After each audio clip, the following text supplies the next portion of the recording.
The Committee on Homeland Security will come to order. Without objection, the chair may declare the committee in recess at any point. Before we begin today's hearing, I would like to take a moment to recognize the loss of a friend to all of us on this committee, Congresswoman Sheila Jackson Lee. Congresswoman Jackson Lee was a longtime member of this committee who always fought passionately for her constituents and causes that she believed would better the homeland. I would like to yield to the ranking member for his remarks that he'd like to make. Thank you very much, Mr. Chairman. And like all of us, we are deeply saddened by the loss of my colleague who was my seatmate for quite a while, Congresswoman Sheila Jackson Lee.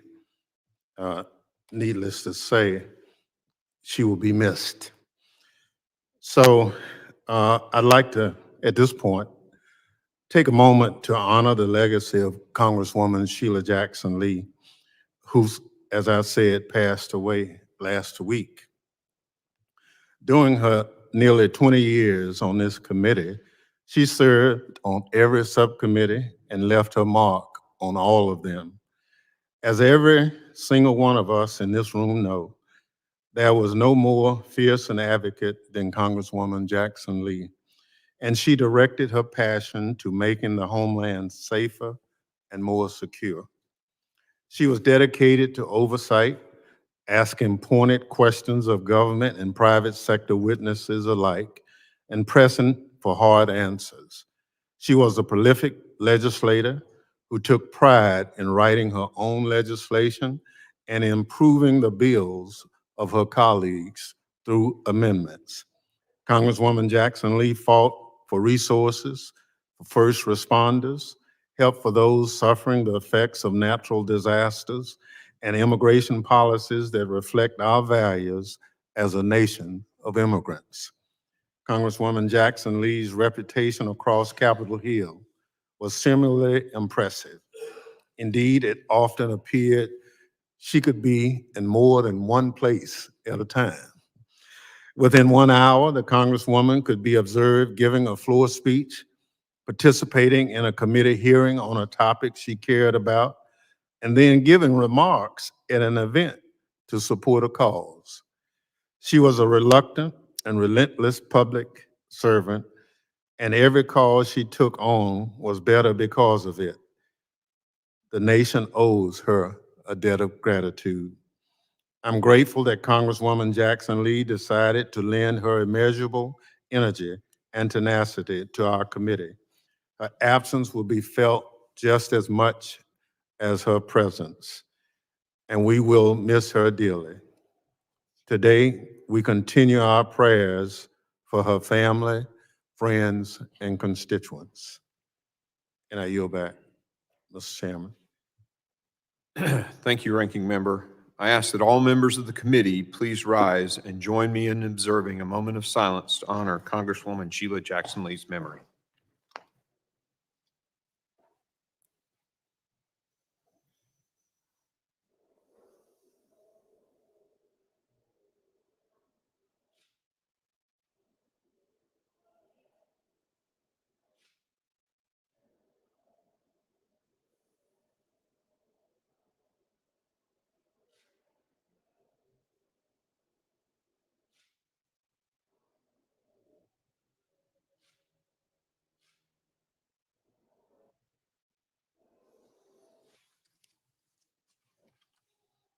Thank you.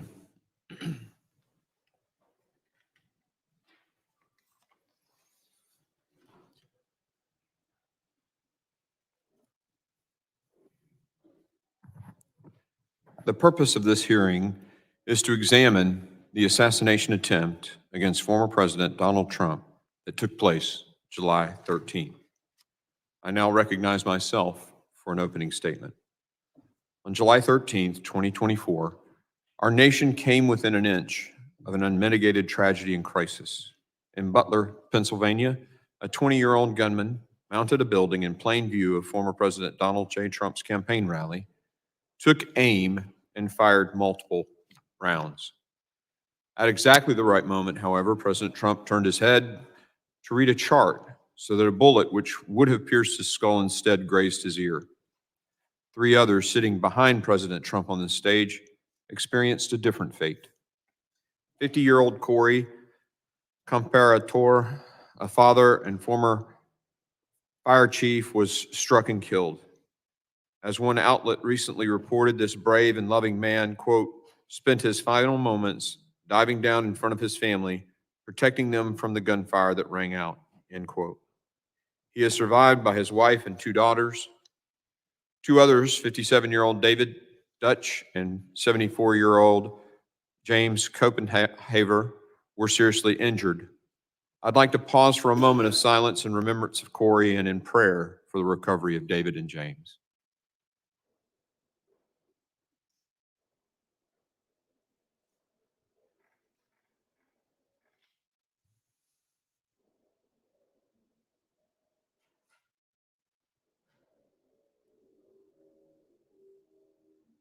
Thank you, everyone.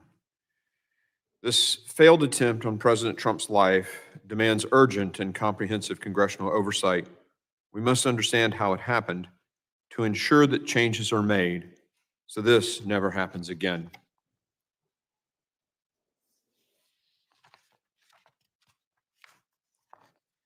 That was the scene last Saturday, where thousands of Americans were exercising their constitutional rights until they were viciously attacked. Yet what we saw after those shots rang out should also encourage everyone. We saw a leader under fire, rising up to show the attacker had failed. We saw brave Secret Service agents who put their bodies in harm's way. We see Americans across this nation refuse to let this thwart their participation in our democratic process. At the same time, however, we also witnessed a massive security failure by the Secret Service and the Department of Homeland Security. The closest someone has been to taking the life of a president or presidential candidate since Ronald Reagan was shot in 1981, more than 40 years ago. We must be committed in our determination to ensure that this never happens again. That is why the House Committee on Homeland Security is demanding full transparency and accountability. That's why we made a trip to Butler, Pennsylvania yesterday to see the site for ourselves.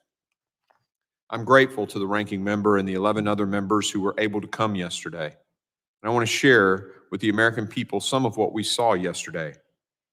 I, for one, was struck by how close the unsecured building from which Thomas Crooks took his shot was to the stage where President Trump was standing.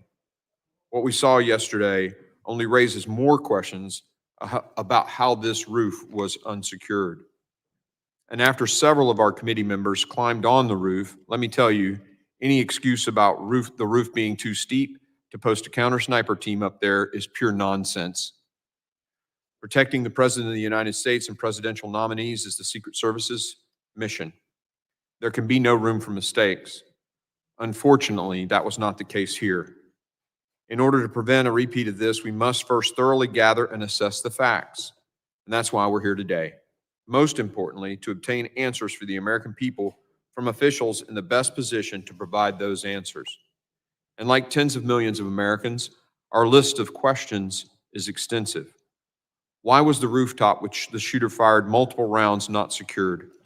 Who made the decision not to post a counter sniper personnel on the roof or in a place better to cover the roof?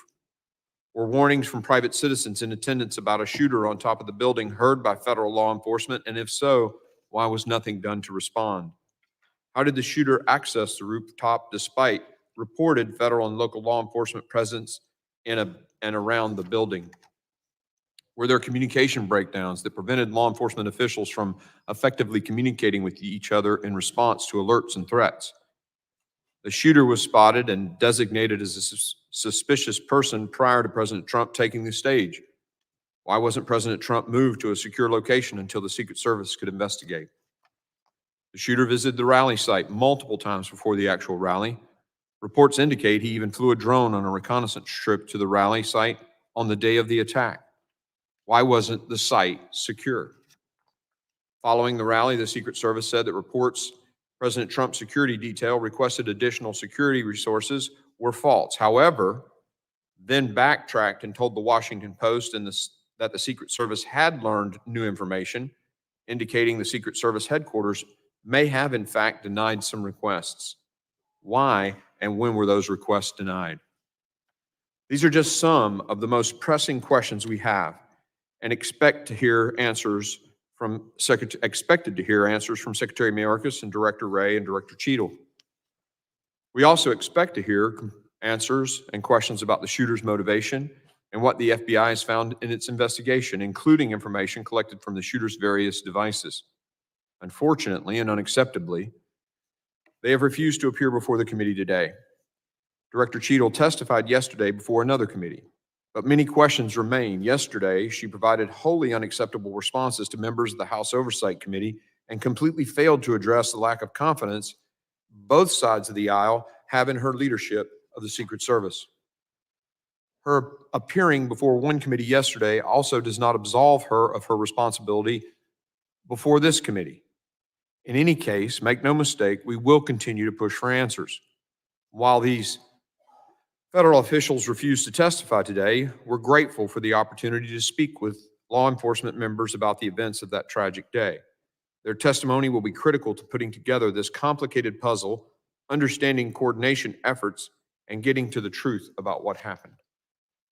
Before I conclude, however, I have to urge the ranking member to reconsider his legislation that was clearly intended to strip Secret Service protection from President Trump. While I understand the legislation would not have applied in this instance, it was clear to everyone that it was directed toward former president. We all introduced messaging bills. This one should be withdrawn. Today's hearing is critical so we can ensure that our children and grandchildren will grow up in a free nation where every American can participate in the democratic process. I hope every member will join me in getting to the bottom of what happened so that it doesn't happen again. I now recognize the ranking member, the gentleman from Mississippi, Mr. Thompson, for his opening statement. Thank you very much, Mr. Chairman, and good morning to everyone. It's been 10 days since a 20-year-old took his father's AR-15 rifle to a campaign event in Butler, Pennsylvania, shot the former president and two others, and took the life of an innocent bystander who died protecting his family. We're grateful for the brave law enforcement officers who responded to the heinous attack, and our thoughts and prayers continue to be with the victims and their families. Let me be clear at the outset of today's hearing. The Secret Service has a no-fail mission, and there must be answers and accountability for what occurred. The security failures must be identified and addressed to ensure that they never, ever happen again. That work is already well underway. The Federal Bureau of Investigation and the Pennsylvania State Police have active and ongoing criminal investigations. The Secret Service has begun an internal investigation. Secretary of Homeland Security, Alejandro Mayorkas, has announced a bipartisan independent law enforcement review. And later this week, Congress will vote on a resolution to establish a task force on the attempted assassination. This committee also has begun its oversight as well. Yesterday, as the chairman indicated, I joined a bipartisan group of committee members on a visit to the Butler Farms show grounds. We walked the site where the attack occurred. We saw the layout, buildings, and infrastructure for ourselves. We met with local officials and the county sheriff. Today's hearing is the next step in our oversight, and I hope it will be a productive one in keeping with the seriousness of the issue at hand. We must understand what happened in Butler and take corrective action to ensure the security of every Secret Service protectee. I hope to hear from our witnesses today about how state and local law enforcement work with the Secret Service and other federal agencies at these events and where coordination and communication must be improved. While we can have policy differences as Americans, we must be united in condemning political violence in all its forms. There simply is no place for it in our democracy. The attempted assassination is another tragic example of the threat high-powered weapons like the AR-15 pose to our communities and to police officers trying to keep us safe. These weapons have killed regular Americans from all walks of life: concert goers, church goers, movie goers, grocery shoppers, workers, and yes, even school children. I'm an avid hunter and law-abiding gun owner, but believe strongly that we must do more to keep these weapons off our streets and out of the wrong hands. As we continue our oversight of the events of July 13th, I hope the committee will work at the terrible toll that these weapons are taking and look at them and make some kind of policy decisions to keep them out of the hands of a lot of people who don't deserve them. They are military-style weapons. We use them to, our men and women, to defend people on the battlefield. Our neighborhoods and our communities are not battlefields. Mr. Chairman, I thank you for holding this hearing and the witnesses for being here today. With that, I yield back. The gentleman yields. Other members of the committee are reminded that opening statements may be submitted for the record, and without objection, the gentleman from Pennsylvania, Mr. Kelly, is permitted to sit on the dais and ask questions to the witnesses. I will say that votes just got called, and so what we'll do is let our witnesses do each of their 5 minutes, then we'll go into recess and come back with questions following our vote series. Does that sound good to you, Ranking Member?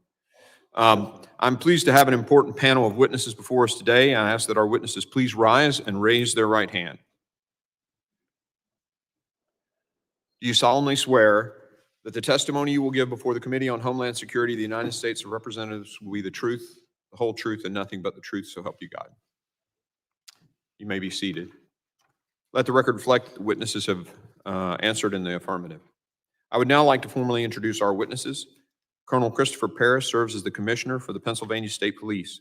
In this role, he exercises command, administrative, and fiscal authority over the Pennsylvania State Police, the 10th largest police agency in the United States. Commissioner Parris has served in the Pennsylvania State Police since his enlistment in 1999.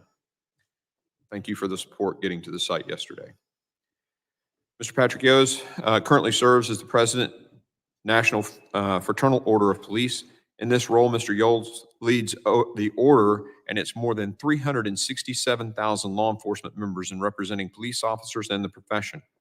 Prior to taking his current role, Mr. Yos served an impressive 36 years as an active law enforcement officer.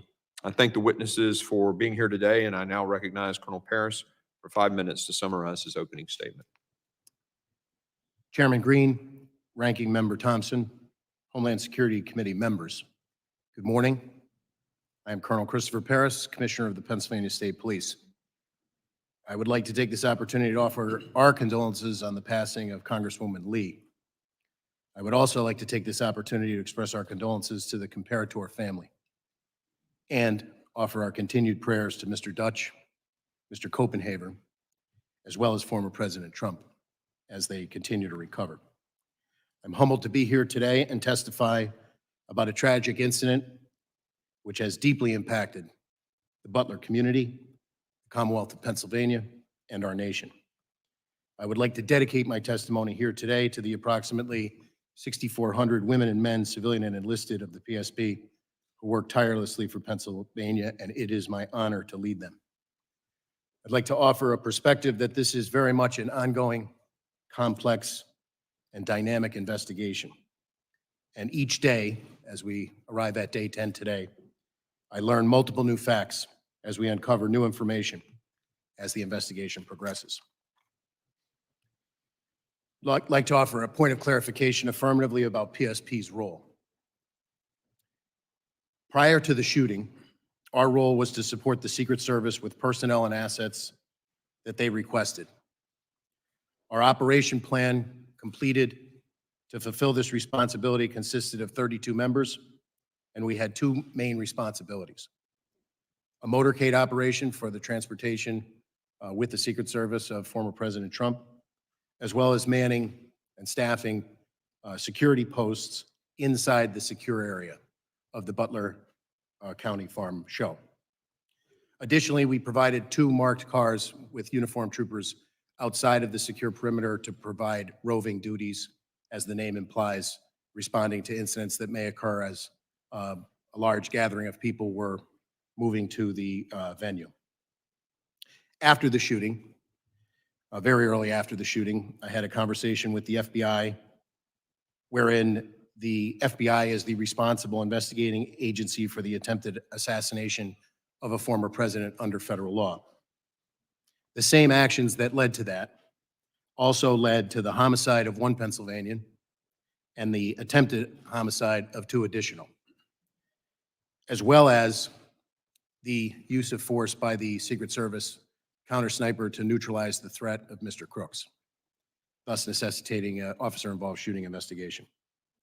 So the PSP currently is conducting a criminal investigation parallel to and in concert with the FBI to identify any and all parties criminally culpable under Pennsylvania state law for the homicide and for the attempted homicides. And as I said, we are additionally conducting an investigation into the U.S. Secret Service counter-sniper who neutralized the threat posed by Crooks after he opened fire. I've been recently briefed about the Department of Homeland Security's Commission After Action report. I can tell you that the Pennsylvania State Police will fully cooperate with that investigation, and it's my hope that I can answer some questions here today without sacrificing that ongoing investigation and prove to be of value to the committee. Thank you very much. Thank you, Colonel Paris. I now recognize Mr. Yost for 5 minutes to summarize his opening statement. Good morning, Chairman Green, Representative Thompson, and distinguished members of the House Committee on Homeland Security. My name is Patrick Yost, and I'm the National President of the Fraternal Order of Police, the nation's oldest and largest law enforcement labor organization. I'd like to first take this opportunity to recognize a long-term member of Congress and a member of this committee, Sheila Jackson Lee, for her contribution to great work done here in Washington. I want to thank you for providing me with an opportunity to appear before you today on behalf of the 377,000 members of the Fraternal Order of Police as this committee examines the attempted assassination of former President Donald Trump just 10 days ago. Before I begin my testimony, I want to express my admiration for the Secret Service agents who jumped into action and protected the former president. Rarely does the public witness just how selfless these agents are, placing themselves between flying bullets and their protectee. They, along with state and local law enforcement officers on the scene that day, demonstrated extraordinary courage. I also want to extend my thoughts and prayers to the family of Corey Comparator and the others who were injured that day. My testimony today will not be specific to the attempted assassination of President Trump. Instead, I hope to provide a perspective of state and local law enforcement when providing support and assistance to these events. We must remember that the law enforcement mission is a shared mission, and agencies at every level routinely cooperate and collaborate with one another. Law enforcement in our country is highly decentralized, with more than 90% of services provided by state and local agencies through more than 18,000 different jurisdictions. State and local agencies would not be effective without the support of their federal colleagues, and our federal partners would be unable to perform their functions without the assistance of state and local agencies. Anyone suggesting that the United States Secret Service not rely on state and local agencies at these events is simply uninformed. At these events, local law enforcement works under the direction of the United States Secret Service, which must ensure that all agencies involved at the event have a clear understanding of their roles and responsibility. Law enforcement agencies provide valuable community insight that can be crucial in identifying potential risk and issues. They contribute resources, personnel, and support that augments the capabilities of the U.S. Secret Service to ensure that there's adequate staffing and all contingencies are covered. Local law enforcement should be part of the command post and communications center to facilitate real-time information sharing and rapid response to emerging situations. This collaborative planning process ensures that all potential risks are identified and mitigated, and that local officers are fully integrated into timely and coordinated responses. Our presence is a vital part of the security matrix, but the United States Secret Service ultimately is responsible and is the final arbiter of any security matters affecting their protectee and the public. Clear and constant communication between participating agencies and the United States Secret Service is crucial to ensure the security of the protectee and everyone at the event. All this said, there were critical failures of security at the event in Butler. It is important that we learn from these failures to better provide safety and security for our leaders moving forward, as in public also attending these events. In the coming election, we will have extraordinary challenges placed on our Secret Service as they provide security at sites all across this nation over the next 4.5 months. And I'm confident that state and local law enforcement agencies are well prepared and ready to assist the United States Secret Service in this mission. I want to pause for a moment, and I want to flag another issue that often creates unnecessary obstacles for agencies within working together in real time, and that being interoperable communications. In the aftermath of 9/11, Congress wisely established FirstNet to address the voice and data communication failures faced by officers, partners, and first responders. To facilitate full use of FirstNet's advanced capabilities, we strongly urge Congress to ensure that our nation's public safety organizations at all levels of government are aware of and fully leverage the critical communication lifeline. Further, Congress and the FCC must take all necessary steps to guarantee FirstNet's continued success and evolution. In conclusion, close collaboration between Secret Service and their advanced teams and in local law enforcement agencies provide indispensable support that ensures the safety and security of our nation's leaders and the public. These collaborative efforts should exemplify the very best in our interagency cooperation and underscore our collective commitment to national security. I want to thank you for the opportunity to appear here today, and I'd be more than happy to answer any questions. Thank you, Mr. Yos. And Colonel Paris, I just want to make sure I say this. You feel comfortable at any time to say, I'm sorry, this could compromise the investigation. These guys get this all the time. This is classified information. They're accustomed to that. So just, they're gonna be cool with that, I assure you. Members will be recognized by order of seniority when we come back from votes, but we will take a recess and return 10 minutes after the last vote.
They might have.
Mic check, 1, 2, 3.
The committee will come to order.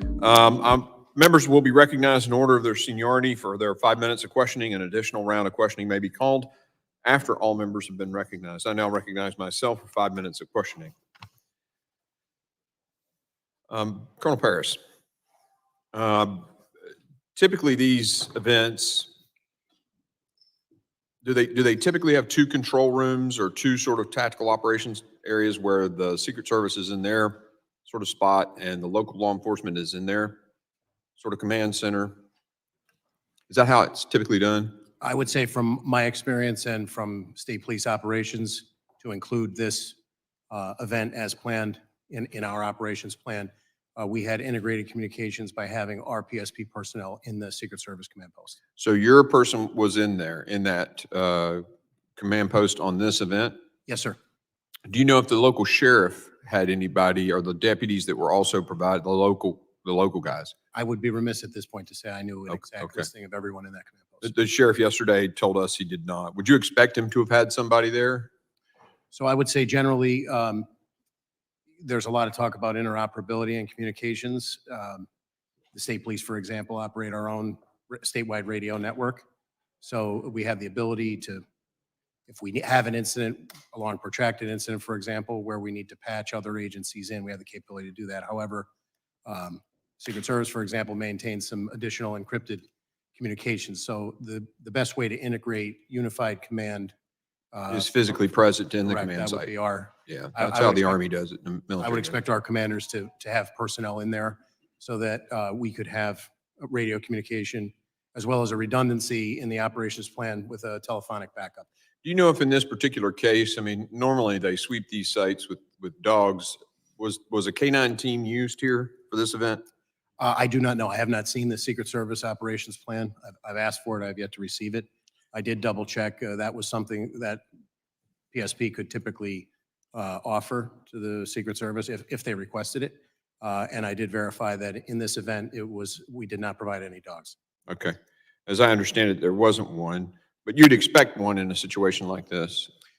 So I want to be clear that when the Secret Service interfaces with the state police for whatever protectee and level of protection they're endeavoring to provide, the Secret Service is the lead agency. So as per the earlier statement of 18,000 law enforcement agencies across the United States, it would be very difficult, I would assert, for the Secret Service to operate all across the United States and have each individual agency telling the Secret Service how the operation should be run. They're the lead agency.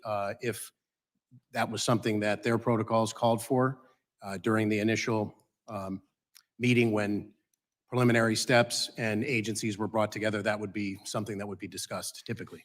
The AGR building, did your guys on the ground there ever voice concerns to the Secret Service for not putting somebody on that building? So I suppose the best sequence of events that I can give you is that PSP was notified by email on July 5th about this event. There was an initial planning meeting where we had commanders present on Monday, July 8th. So over Tuesday, the 9th, and Wednesday, the 10th, those commanders that we designated, basically our orders are from the front office, my team on down. You know, we work collaboratively with the Secret Service, collaborate, give them what we can. The final walkthrough occurred on the 11th. Present at that meeting were the two commanders that were tasked with both staffing the security checkpoints on the interior of the secure perimeter, as well as the commander who was going to be in charge of the motorcade. But in addition to that, a PSP area commander was on that walkthrough, holding the rank of major. Could you share a little bit of insight? I appreciate the timeline, but could you share a little bit, because I only have about a I minute. apologize. Yeah, the specific to the AGR building. So on that walkthrough, our area commander asked specifically who was responsible for the AGR building, and we were told that Butler ESU was responsible for that area by several Secret Service agents on that walkthrough. Okay. All right.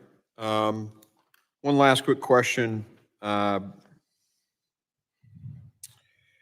Real quick, I mean, I'll let you comment about it. The slope of the roof, would that have prevented a sniper from being up there? I don't believe so, sir. Okay, thank you.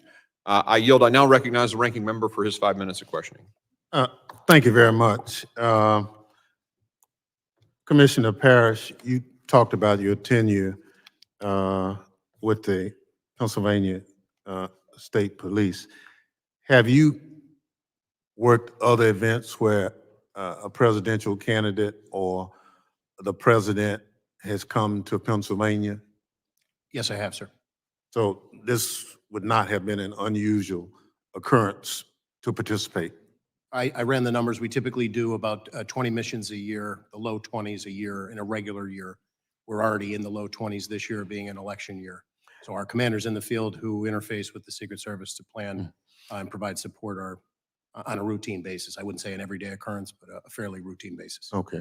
So can you walk us through the Pennsylvania State Police's interaction with the Secret Service?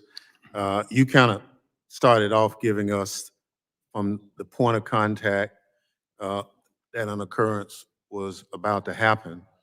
Was there anything particular about the Butler, Pennsylvania event that stands out as regular, irregular, or anything? I would say, not to my knowledge, based on our discussions with our commanders who planned it, it progressed along a normal timeline. They attempted to give the Secret Service, and I believe provided the Secret Service with everything they were requested. So your role on that day in terms of the state police was what? So I would classify it as in a support role, and the two main areas of responsibility for the state troopers that were assigned that day were those participating in the motorcade to get former President Trump from his point of landing to the venue in Butler County and back, with several other additional entities that were requested by the Secret Service. And then on site, we had to staff security posts that were determined by the Secret Service.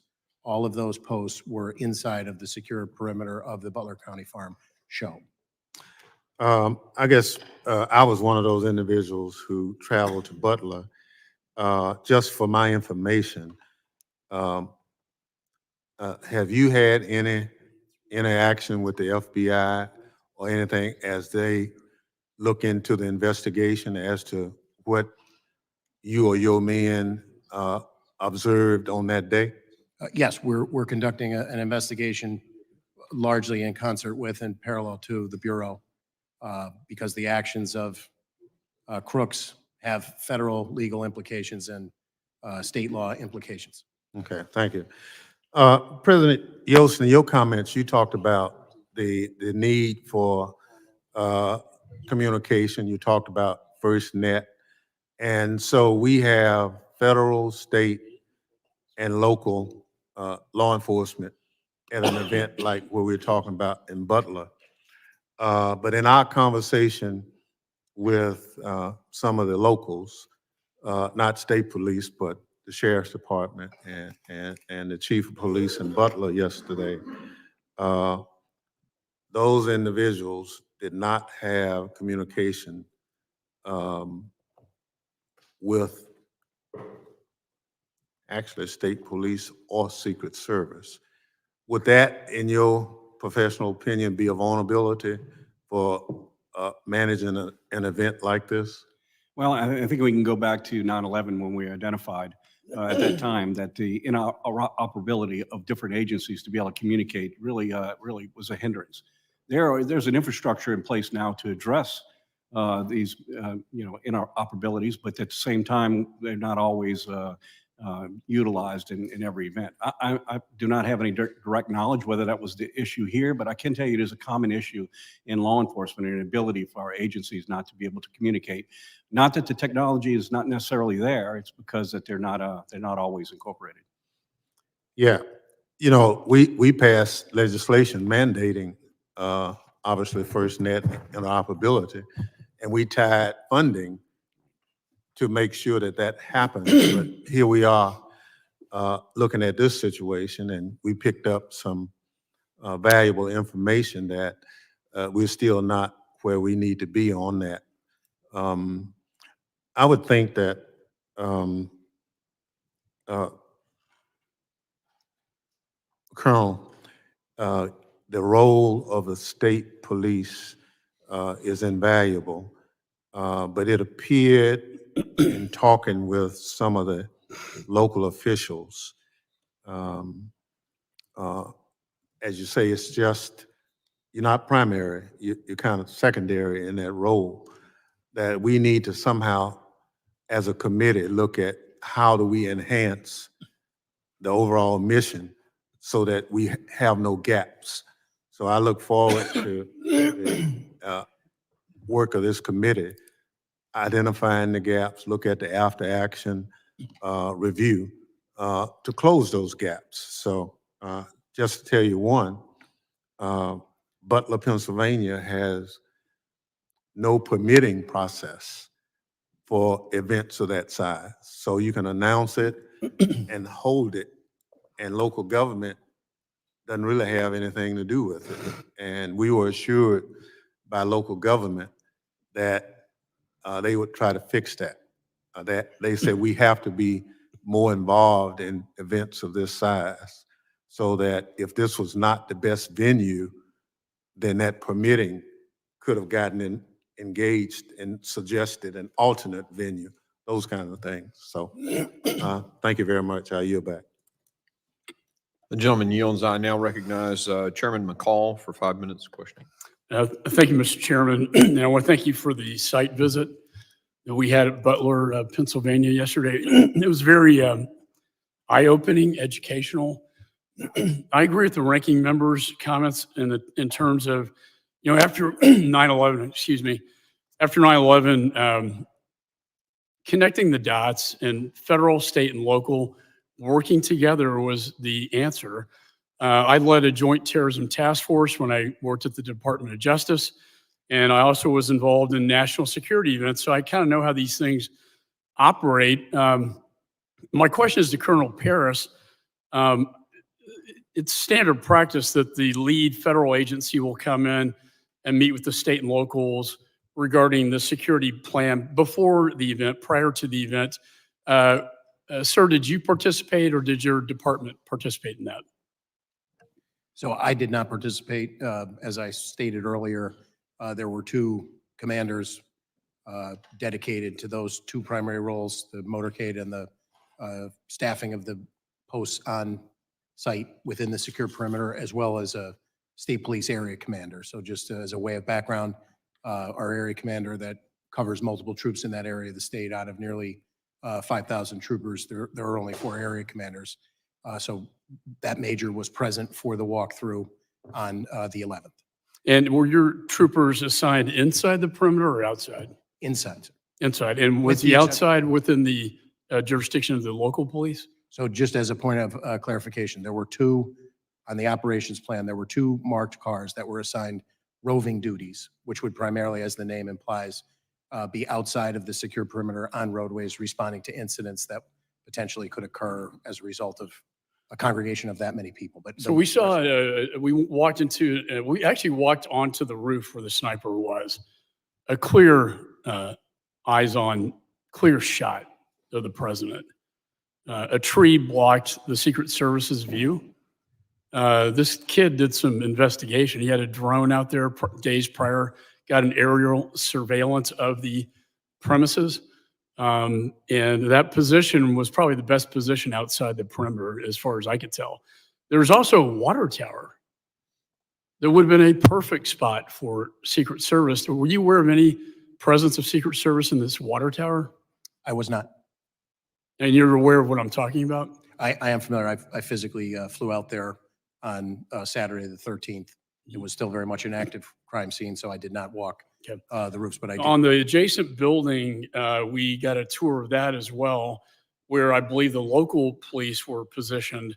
There were 3 windows. The first one had a plain view of where the sniper would be. However, they were stationed in the second and third windows. Are you familiar with this at all? I am not, from the standpoint that I have not seen the Secret Service's operations plan, and our deference would be to them to assign Butler ESU Right. according And to. they were apparently local counter snipers Do you know if they should have been assigned to the rooftop? I would defer to there are many ways that you can cover.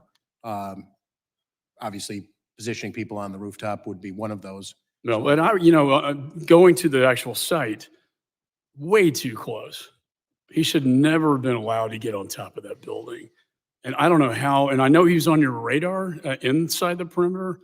You seem to have lost him, and somehow he finds his way up to the rooftop unimpeded until a local law enforcement officer crawls on top of the roof and looks at him, and he points his AR-15 at him. My question to you is, what was the communication like that day? Typically, Secret Service has one channel for them, the other channel for state and locals. Was there any communication to identify, hey, this is not a local police officer. This is, in fact, an unidentified individual on the rooftop? Was that communicated to the Secret Service? So my belief, as I sit here today, is that we did have integrated communications from members that were inside of the Secret Service command post. Completely deferential to the ongoing nature of the investigation. I have an understanding of a sequence of events, but I would like to draw a distinction between a sequence of events, meaning. So my theory is that they thought maybe he was an officer, but then they find out he's not. The thing I find interesting is that the counter sniper Secret Service, within seconds of the shots on the president, kills a suspect. That tells me he had him in his sights. Maybe he was not aware of who the individual was not identified. But I know within seconds after the shots were fired at the president, the threat was eliminated. Lastly, I just want to end with this. This was actually astonishing, and I want to get your confirmation. He had a detonation device with him, and 2 of his bombs were located in his car that was parked on the other side of the perimeter. Seems to me a good theory would be that he was going to kill the president and then detonate his car, causing a diversion, and then escape from the crime scene. Are you aware of any of this? I am aware of the presence of the device on his person. We were aware of that very early on, and that was a serious tactical consideration in the hours in the immediate aftermath as we worked that crime scene. But to your point about his ultimate theory or what his ultimate motivation was, that remains under investigation. And he had a rangefinder on him as well. That's a big red flag. I yield back. Gentleman yields. I now recognize the gentleman from California, Mr. Swalwell, for 5 minutes of questioning. Violence has never been the answer. And I thank both of you for your service in law enforcement and testifying today. Violence has never been the answer. Not on a certain day in January and not on a day in July. I remember I was 12 years old and my dad, I was on the way to school on a cold day in January, and my dad, who was a cop, stopped me as I was about to leave, and he wanted me to watch the television. His guy had just lost a presidential election, and some young kid from Arkansas was about to be sworn in as the new president of the United States. My dad was burned.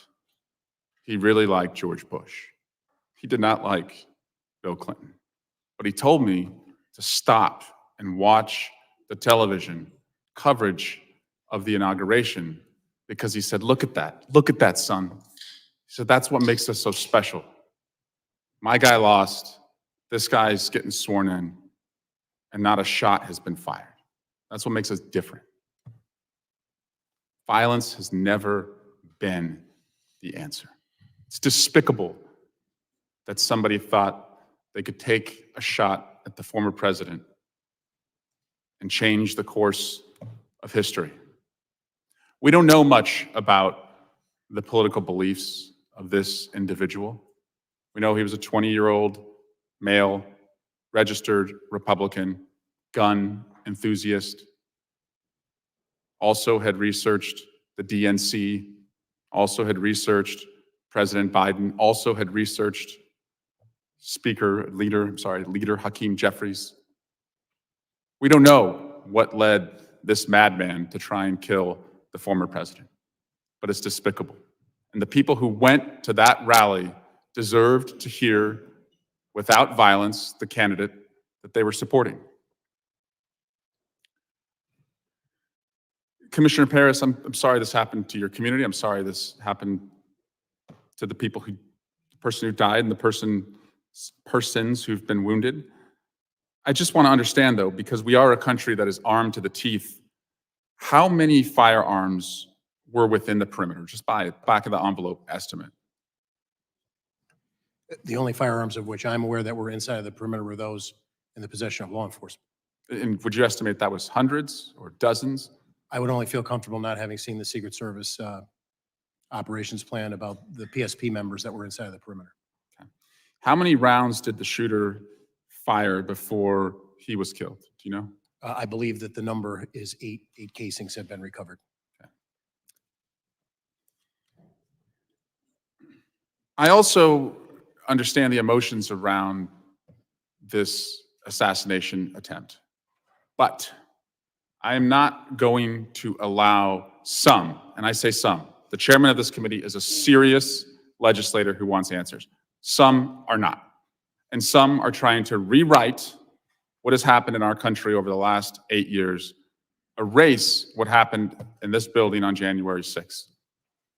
One member of this body in Congress said the Republican district attorney in Butler County should immediately file charges against Joseph Biden for inciting assassination. Another said Congressman Scalise, Justice Kavanaugh, and now President Trump, for years, Democrats and their allies have recklessly stoked fears, calling President Trump and others threats to democracies. Another said Democrats and liberals in the media have called Trump a fascist. They've compared him to Hitler. They've tried to lock him up. A radical shift in what has really happened in our country. In fact, the former president's current vice presidential nominee is the one who said that Donald Trump might be America's Hitler, might be a cynical a-hole, cultural heroin he's responsible for, nauseous and reprehensible. I joined the chairman in seeking unity as the antidote to political violence. Unity as the antidote to political violence. But we're not going to erase and rewrite and allow some to reincarnate themselves as victims of what happened. We can't let this ever happen again. We must arm law enforcement and have better security perimeters. But in this country, violence has never been the answer. I yield back. Gentleman yields. I now recognize the Vice Chairman of the committee, Mr. Guest, for his 5 minutes. Mr. Guest, for his 5 minutes. Thank you, Mr. Chairman, and gentlemen, thank you for both being here today. You both classified as what happened on July 13th as critical failures. I would expand that and say it was a colossal failure. And I think you have both stated that the ultimate responsibility for what occurred that day falls upon the Secret Service. Colonel Paris, I know that your officers were there in a support role. You were following the operational plan set out by Secret Service. You testified that the primary responsibilities for your officers were motorcade and then the interior perimeter, and that you had 2 roving officers there, really just out there to provide support if necessary and called upon. You mentioned earlier that you went to the scene on the 13th, and thank you for going there and being a part of that. And you also testified earlier that you have not been provided the operational plan by the Secret Service. Is that correct? That's correct. We haven't received it yet. When did you request that? I'd have to go back and check in the earlier part of the investigation. That was just something that we asked for as a matter of course. We were not told no. We just, to date, have yet to receive it. And that would be important, would it not? If you're going to investigate what happened on that day, the operational plan, that is the starting point for all the events that later transpired. Is that correct? Well, I don't want to overstate the role of the state police here is to investigate the 3 Pennsylvanians that were shot and the use of force by the Secret Service counter sniper. To the extent that we need to know the sequence of events leading up to that, we obviously would like to know as much as we can, but it's not our role to do an after-action report on the Secret. Well, but all the shootings occurred simultaneously. The same shot that struck President Trump, one of those shots killed one of your fellow citizens, and two others were injured. And so you can't separate the two. This is one investigation into a shooting that occurred in which one of your citizens were killed, two more were fatally injured, in which the president himself was struck. And so the fact that the Secret Service is stonewalling your investigation, that they're not providing you this information. We saw the testimony yesterday from the Secret Service director where she refused to answer questions and has now resigned. I find that to be especially troubling. We have the Secret Service not wanting to cooperate with Congress, not wanting to cooperate with a fellow law enforcement agency. And I personally find that troubling. As we look, and as you are aware from speaking to your officers that were there physically on the scene that day, did Secret Service, did they have any drones in the air so that they could have an eye in the sky and see what was happening to your knowledge? To my knowledge, I'm not aware that they were using drones, but that And I haven't seen the operations. does your agency have drones? We do maintain some drones. So if Secret Service would have requested your agency to fly drones that day, you would have been able to do so. Is that correct? We would have endeavored to try to honor that request. Yes, sir. And you testified that you've been to the scene of the shooting. Did you see the water tower that's located approximately 100 yards from the building where the shooter fired those shots? I did see it, sir. And would it have been possible to have put an officer, and again, that's not your responsibility to do that, that's the Secret Service's, but would it been possible to put an officer there looking down on the scene of the rally and the building where the shooter occurred? Would that have been something that would have been possible to do? Presuming that there's a way to access the water tower. I didn't walk over. I was probably several hundred yards away, so I can't say that I could. And if you had an officer up there, that would have provided you a strategic viewpoint of the events that were transpiring below, correct? I would agree. Tactics, height gives a tactical advantage. Yes, sir. And then I want to ask you also about the roof where the shooter was located. You said you didn't go on the roof, but you viewed the roof. Is that correct? Yes, sir. The Secret Service director, prior to her resignation, said that she did not put anybody on the roof because it had a sloped roof that would have created a safety concern. I was in Butler, Pennsylvania yesterday with many members of this committee. My fellow member, Carlos Jimenez, who is 70 years old, and I guess he doesn't mind me saying that since he has put that information out there. There's video of him easily traversing the roof, walking across the roof, and even though he is some 50 years older than the shooter. And so my question is, do you agree with the assessment of the former Secret Service director that the roof was so sloped that it created safety concerns? I can't agree with that statement, sir. All right. Thank you very much. I'm out of time and I yield back. Gentleman yields. I now recognize Mr. Correa for 5 minutes of questioning. Thank you, Mr. Chairman, and I want to thank you and the ranking member for putting together the trip to Butler yesterday. Good eye-opening trip. And Colonel Paris, thank you for hosting us out there. I certainly hope that the Secret Service does cooperate with us in our investigation as to what went wrong. Secret Service has to be 100% correct all the time. There's small force, 2,300 plus maybe 1,300. So you local, state, local police officers are the force multiplier. And to hear you say that miscommunication was an element here is unacceptable. We talked earlier to the fact that FirstNet was put together post 9/11. It's a little bit over 20 years ago. And to hear that we still don't have the technology for people on the ground to talk with each other is of concern.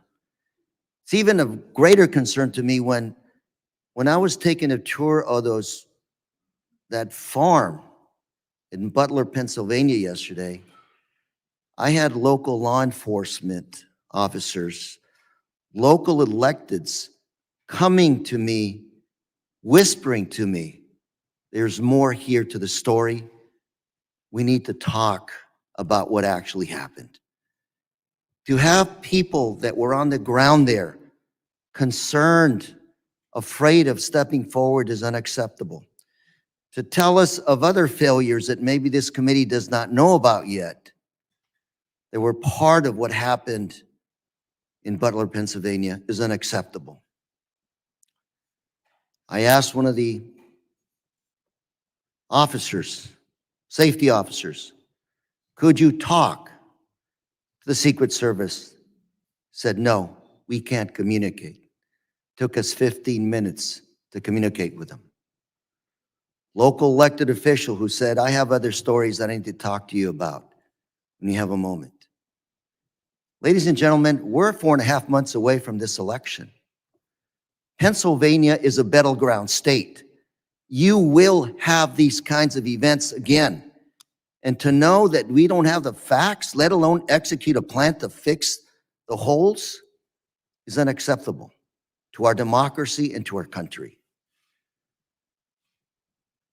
We can talk about the facts. The facts are a lot of things went wrong. Let's talk about how to fix it. Fix it now. I think we start with accepting the fact that things went wrong and that we need more resources. Colonel Paris, your volunteers, your officers that you put on the line to help the Secret Service, are they actually compensated somewhere for their overtime, their extra time they're out there? They're in a paid status, yes. They're not, we assign them to those duties, and if they incur overtime as a result of the contract, the contractual bargaining agreement, we pay them. So let me ask you something in the minute and a half I have left. One of the local officers there, after we spoke a while, I said, well, let me summarize what you just told me. You're asking me who's in charge. And he asked me, yeah, I want to know who's in charge. I said, well, let's talk some more. And he said, Lou, we don't know if it's the campaign or the Secret Service that's in charge here. Said, if I called for a row of dump trucks to be put up behind the stand, it wouldn't happen because the optics would not be good for a campaign rally. I want to know who is in charge protecting our national candidates. And Mr. Chairman, I'd like to see if we can ask those tough questions. This is not a Democrat or Republican issue. This is about trying to come up with some rules, protocol to make sure this does not happen again. After the events, we can sit here, we can point fingers at each other and talk about partisanship. It's not going to fix our democracy or electoral system. Mr. Chairman, I do hope we go back and talk to a lot of those folks who are not here today, who wanted to talk, who weren't invited, and a lot of people, even if we invite them, are not going to talk. Because frankly speaking, they want to keep their heads down as the shooting continues. Thank you, Mr. Chairman, and I yield.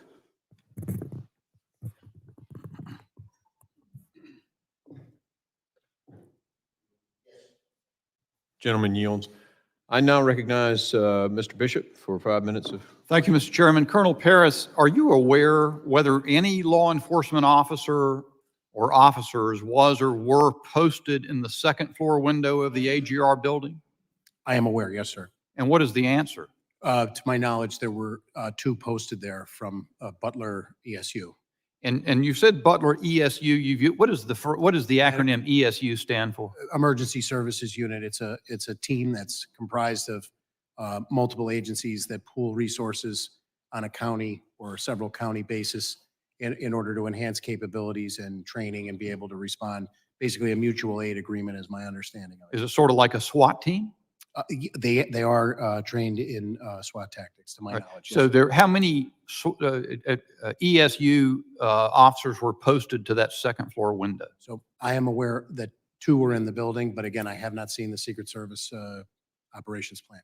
Do you know, well, you say in the building, were they in a window, where a window out onto the scene? From briefings that I have been given, I was told they were in a window, yes, sir. Did they remain on post? I was told that at a certain point, they began searching along with other local officers in the immediacy before after Crooks had been identified as suspicious by them. By them? My understanding is that they identified Crooks for not matriculating. He never, to my knowledge, Crooks never made it through the secure perimeter into the venue space itself. That he was identified by those members as suspicious in part because of that. And then at some point, he produced the rangefinder, which heightened that suspicion. So Representative Crane took a video on site yesterday. I'd like staff to put that up. It's just very short. There's a few seconds. They can do that.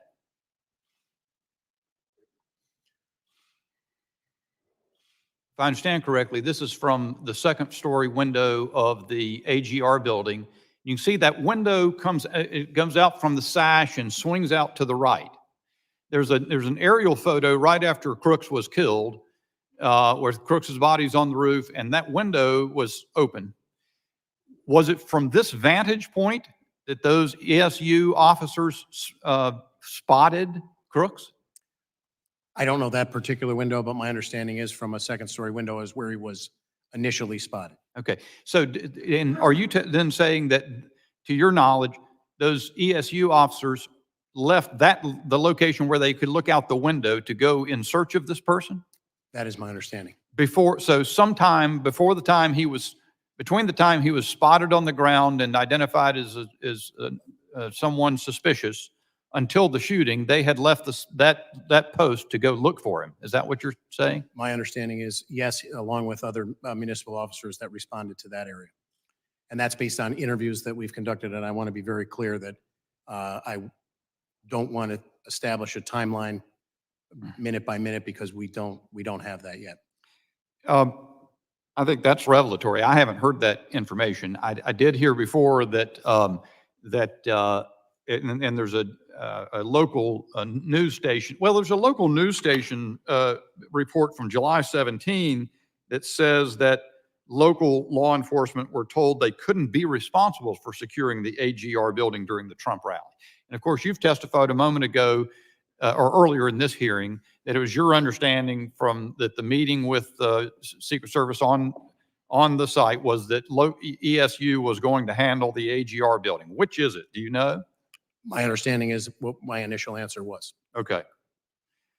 You also, in response to Mr. McCall, you started to say something. You were saying that you did have integrated comms, and you were saying you were deferring to the ongoing investigation, but you have an understanding of the sequence, and then he cut you off and went on to another question. Do you know what you were about to say? Do you remember that?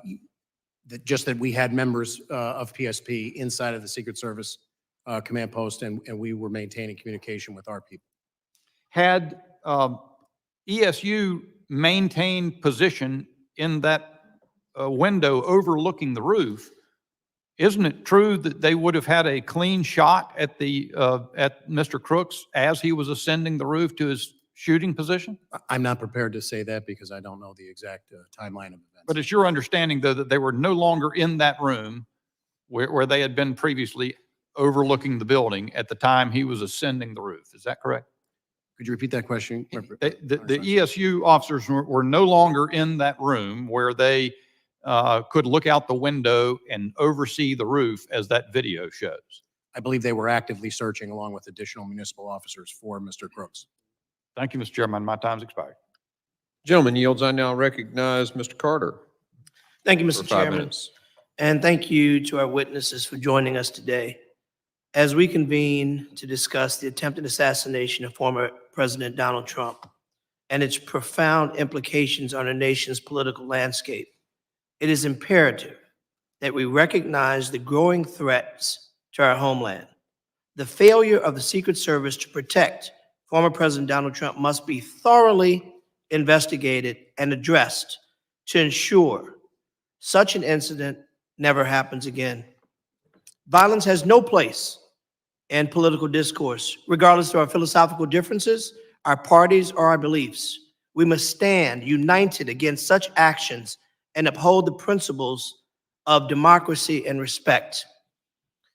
What happened on that day was an incredible breach, a threat to our nation because one of our leaders were placed in harm's way.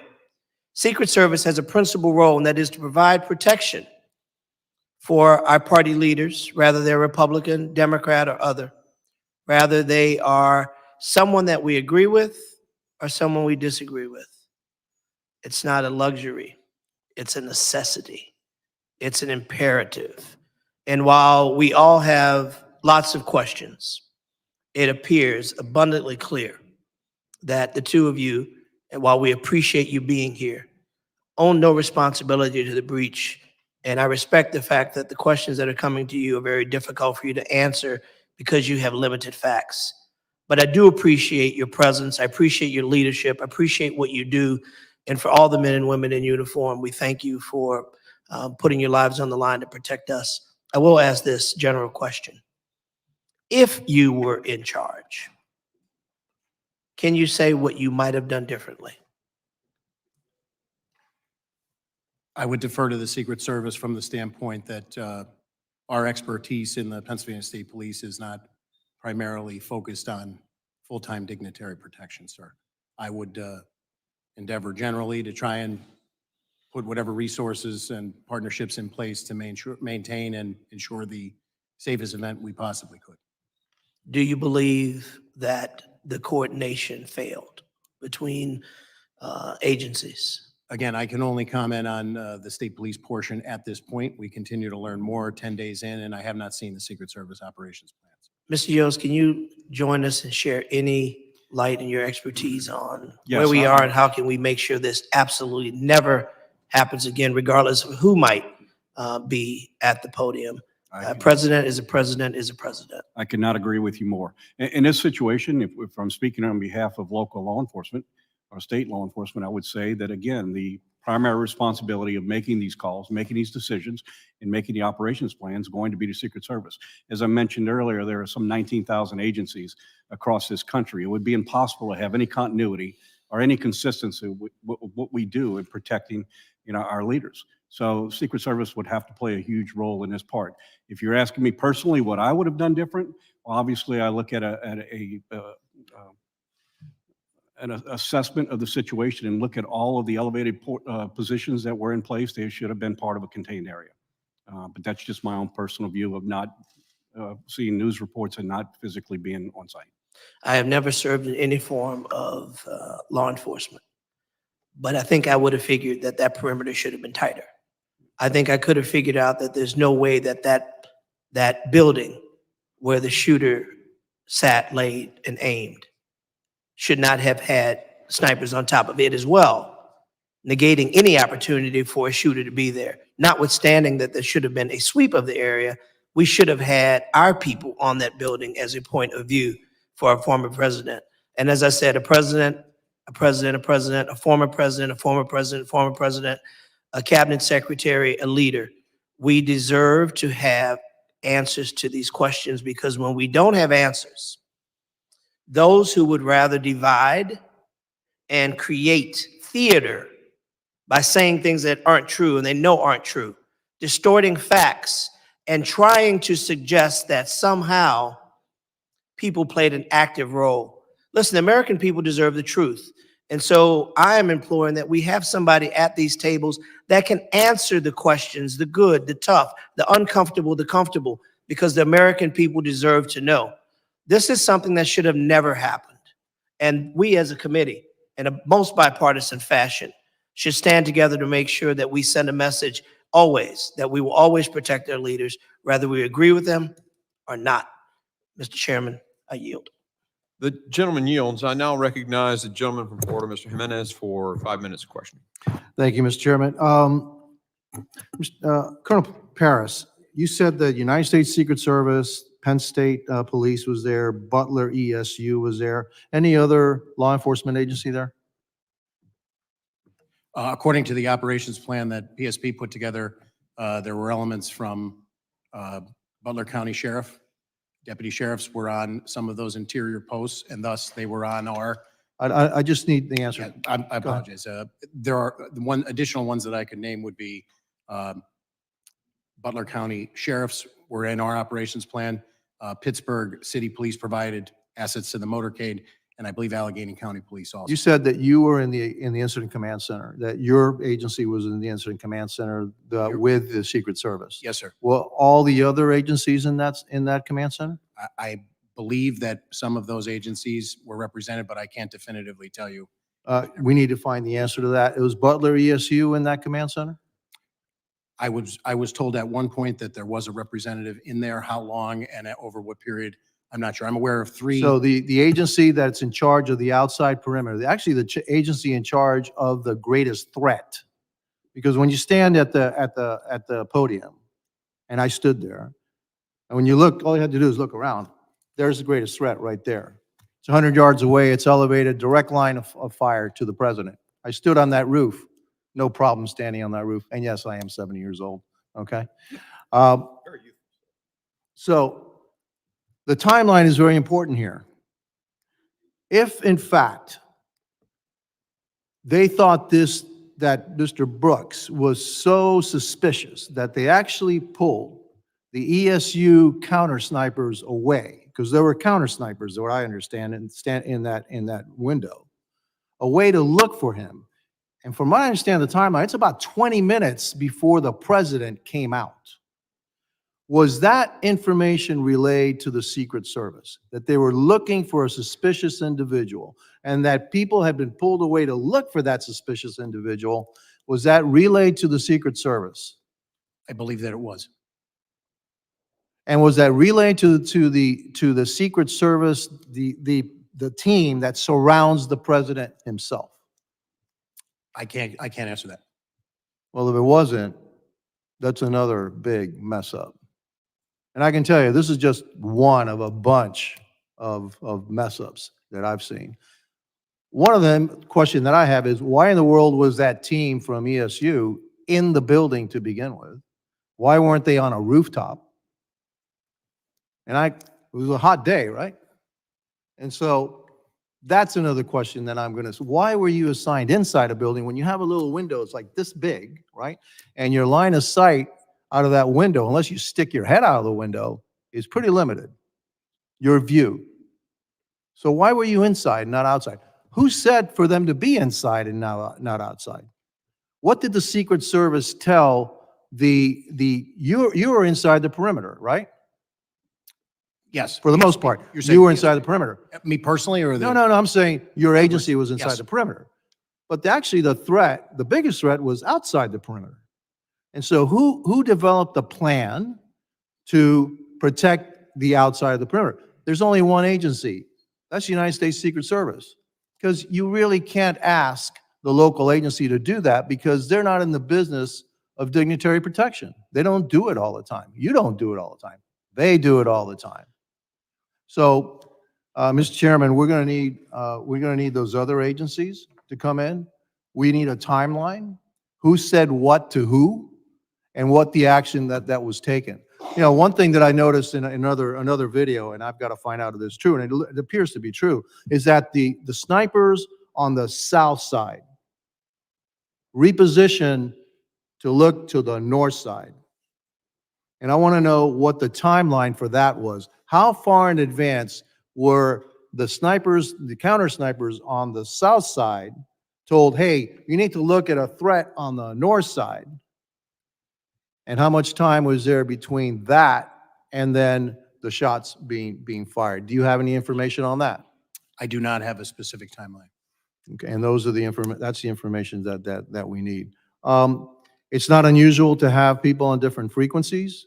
Actually, you have to, because you have so many people, but you have to have everybody in the same place so they communicate with each other. So we need to know if everybody that was in charge or had responsibility for protecting not only the interior perimeter, but outside the perimeter, if they were all in that incident command center. And if they weren't, that's a huge problem too. Thank you, and I yield back. Gentleman yields. I now recognize Mr. Magaziner for 5 minutes from Rhode Island. Thank you, Mr. Chairman. And first, I just want to join my colleagues from both sides of the aisle earlier who recognized the tremendous legacy of our colleague, Sheila Jackson Lee, who, I feel very fortunate to have had even just a year and a half to work with on this committee. She always came prepared. She was diligent. She brought empathy and was a great example to us newer members. So I'm very grateful for her legacy, and I know it will live on for a long time to come. And I also join my colleagues on both sides in condemning the assassination attempt on former President Trump and condemn all acts of violence. Violence is not the answer. Our condolences go out to the family of Corey Comparator and all who were injured and traumatized by what occurred that day. And, you know, I think about the children who were at that event and had to witness that. And that is something they will carry with them for the rest of their lives. We don't know the motivation of the shooter at this time, but I remain concerned by the rising tide of political violence and domestic violent extremism in this country, which impacts all of us. This is something that some of us have been talking about a lot in this committee. In 2023, the U.S. Capitol Police investigated more than 8,000 cases of direct threats against members of Congress, a tenfold increase from 2015. And so I ask everyone, take down the rhetoric, remove violent rhetoric from our political discourse. Remember, as President Lincoln said, that we are not enemies but friends, and we have to appeal to the better angels of our nature. And yes, we have to make sure that this never happens again. It is welcome news that the director of the Secret Service has resigned, but if we say that that is enough, then we're not doing our jobs. We need to understand what protocols, policies, resources need to be changed, if any, to make sure this does not happen again. Colonel, I wanted to ask, I imagine the Pennsylvania State Police deals with lots of events like this, right? You have lots of political events, big events, Secret Service protectees who come in and out of Pennsylvania. So can you just help us understand, is it unusual to have such a small perimeter around an outdoor event like this one? I would say that we routinely, as a matter of course, exercise deference to the Secret Service to set the perimeter for an event like this based on the protectee. Yeah, I think it's important to note that Pennsylvania is a state where anyone 18 and above can carry a firearm like an AR-15 without a license. It's an open carry state. And so my second question is, outside of that perimeter, were there any controls in place or any, legal tools that you had at your disposal if an individual with a firearm had been spotted, again, within 300, 400 yards of the former president? I would defer to the Secret Service. I haven't seen their operations plan, sir. Right, but you as state police and then also the Butler local police who were responsible for areas outside of the perimeter, if this individual had been spotted earlier with a firearm because it is an open carry state, what legal tools would you have had at your disposal? So we would have responded and attempted to make contact and ascertain what the person was doing there and what their activity was. Yeah.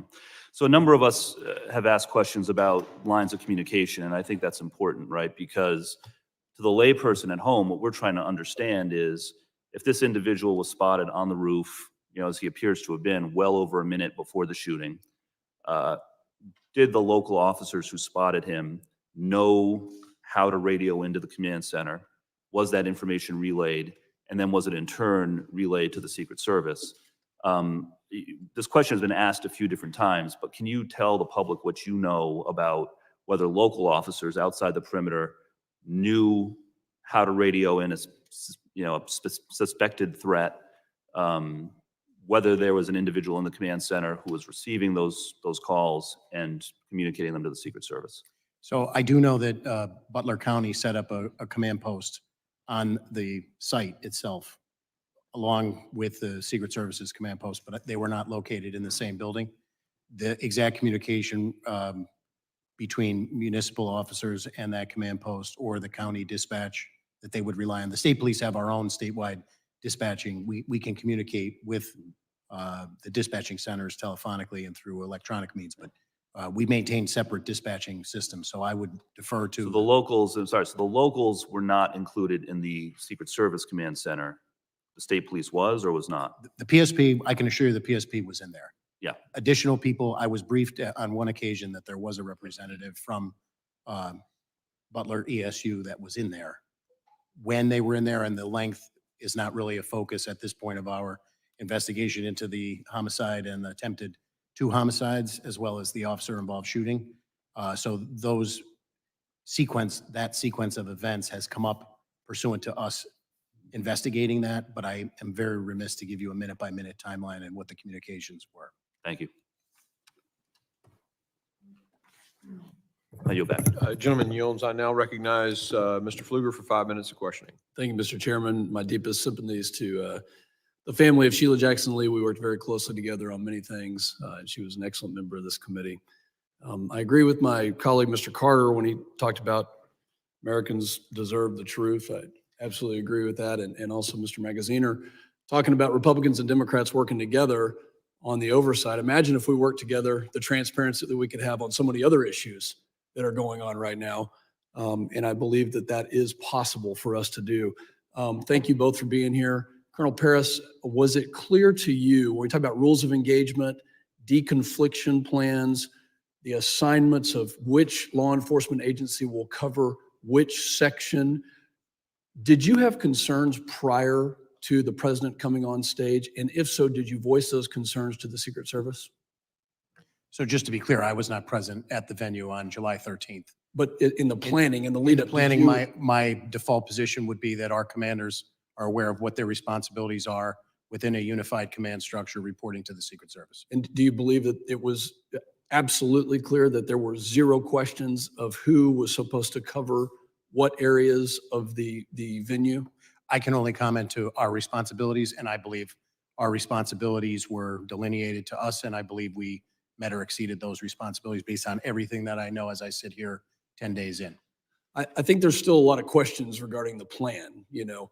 Agreed. And this is always in any sort of protection assignment, that's always the hardest thing. Who are friendly assets? Who could be a vulnerable hostile actor? Who displays hostile intent, hostile act? I think it's clear there was a failure, and we definitely want to get to the bottom of it. President Yost, do you get the impression that Secret Service at any point in the run-up to this or other events has been stretched thin when it comes to just the work hours that they are putting in, the resources that they have? Was that communicated in any way? Well, I can't speak directly to that. I can tell you that law enforcement across this country is stretched thin, just simply due to the inability to be able to attract the best and the brightest at any levels in order to maintain the staffing levels we need. So if that is the case, and we're not meeting those levels in Secret Service because of our inability to be able to recruit, then we need to address that. Or if it's the alignment of assets and the assignment of individuals, then that in itself is something as well, and it's something I'm not in a position to be able to speak about, other than to recognize that there's 2 huge factors here that need to be addressed.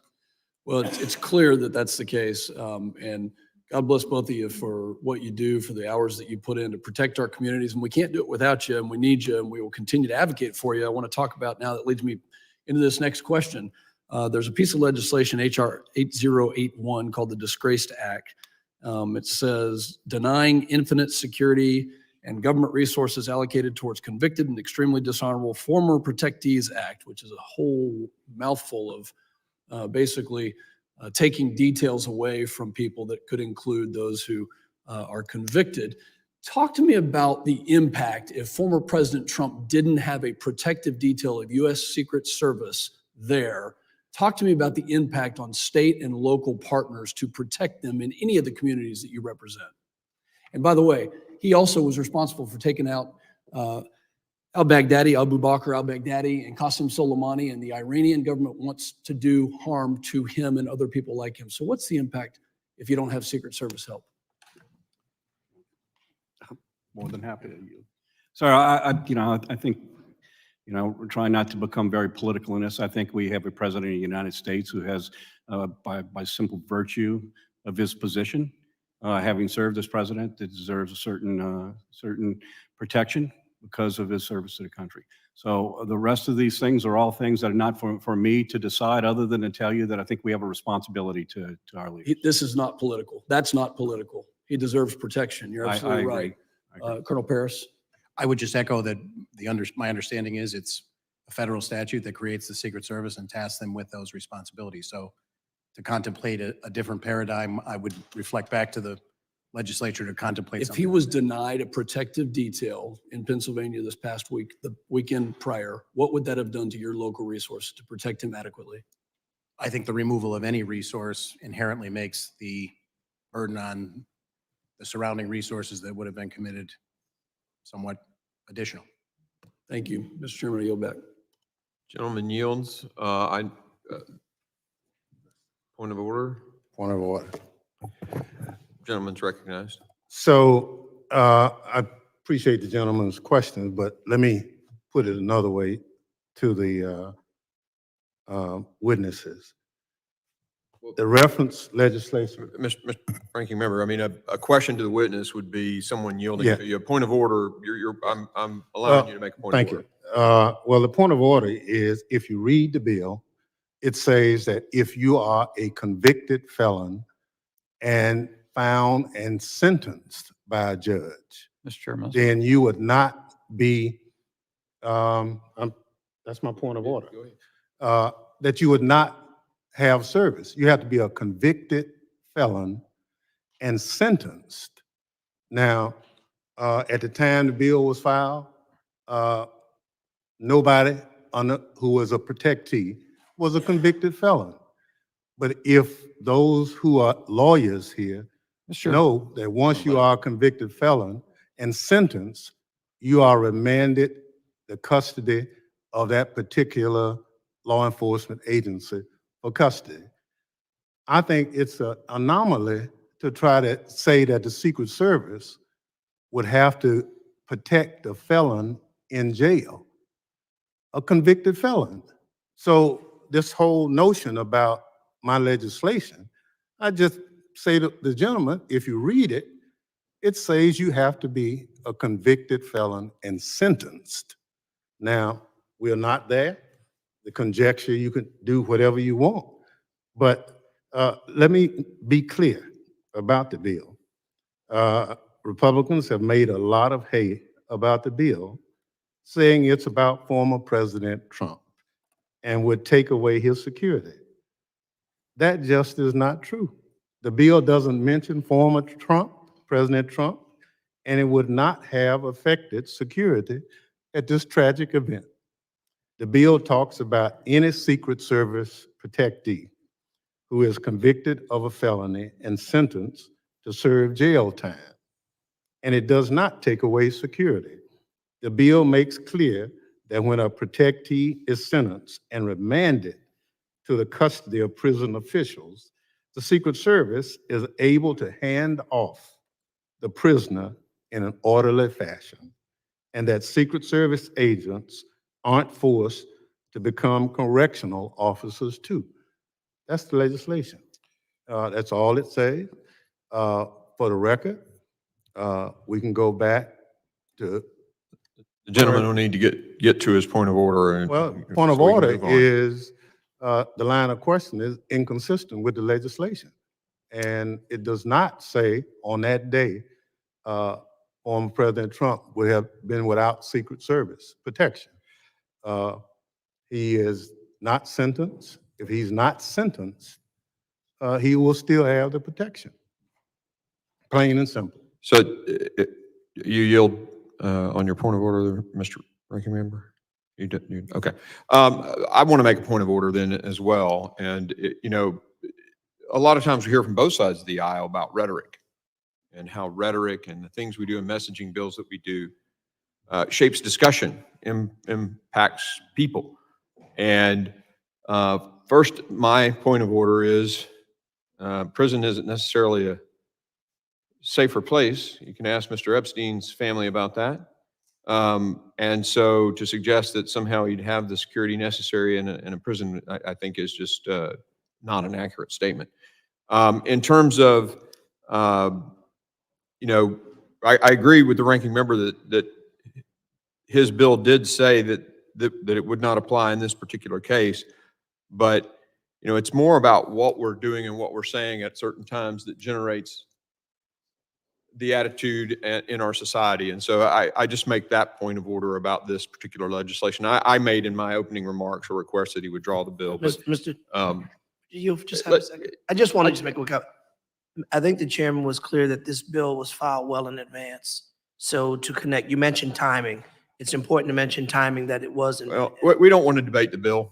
We're here to hear from witnesses that are here. So I'm going to go ahead and end this now, and we're going to move on. And I think actually, Mr. Ivy is up for 5 minutes.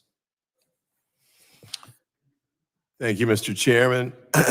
And I want to associate myself with the remarks of our members here with respect to the loss of Miss Jackson Lee.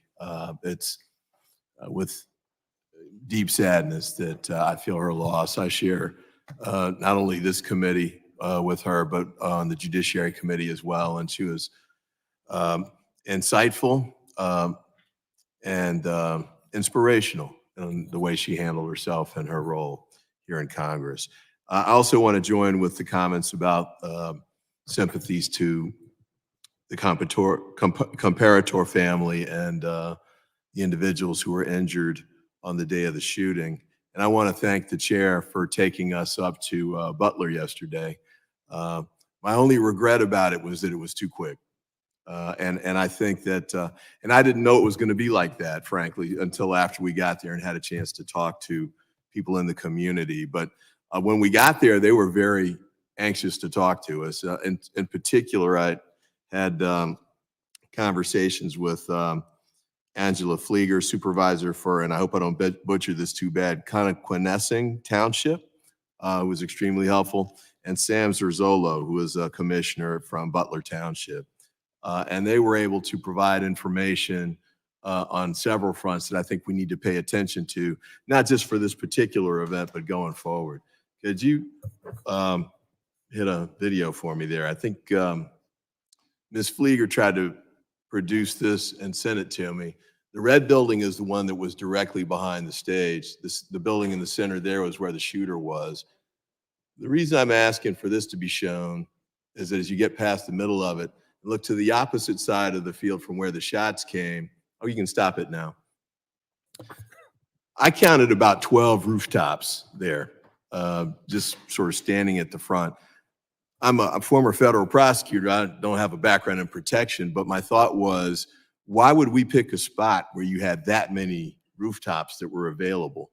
And my colleague, Mr. Crane, I definitely defer to your experience as a sniper in the military, and your point about picking the water tower as a higher point would have been a good one, I think, to consider. And I'm curious about finding out what the Secret Service would say about that. But I just thought that this was a bad site to pick, no matter where you put them. There was just too many openings. The field was totally open. And one of the things that Ms. Flieger pointed out was that the road that went to the side of this spot here, the stage was right in front of those two buildings. The snipers were on top of those, I believe. They didn't shut down that road. And she also showed me a photo of her husband going in on that day through a fence that wasn't guarded in the perimeter area. Another point that she made was that the night before the speech was done, she and 50 or 60 other people from the community came to decorate the stage and put up the red, white, and blue blending and the Trump signs and everything.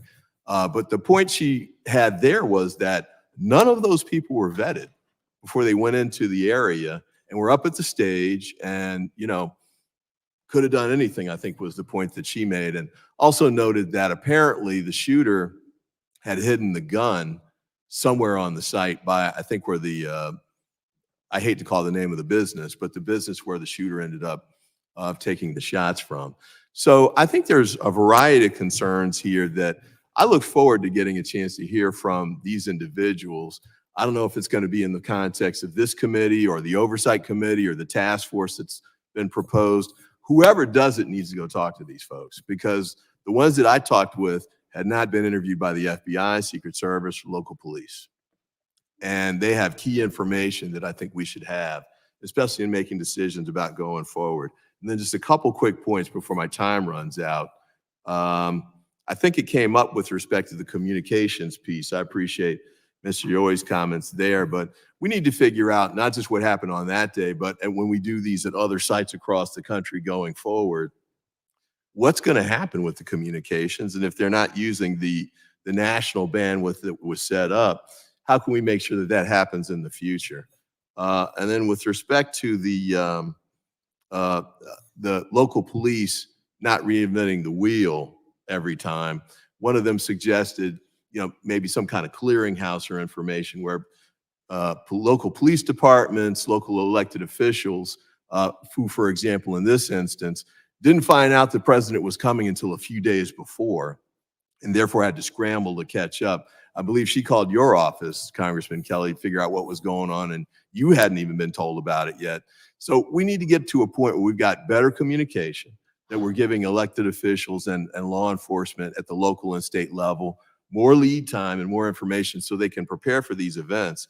And I know that the director has resigned, but I think it's critical to make sure that we go forward with the investigation of the Secret Service, whether she's there or not.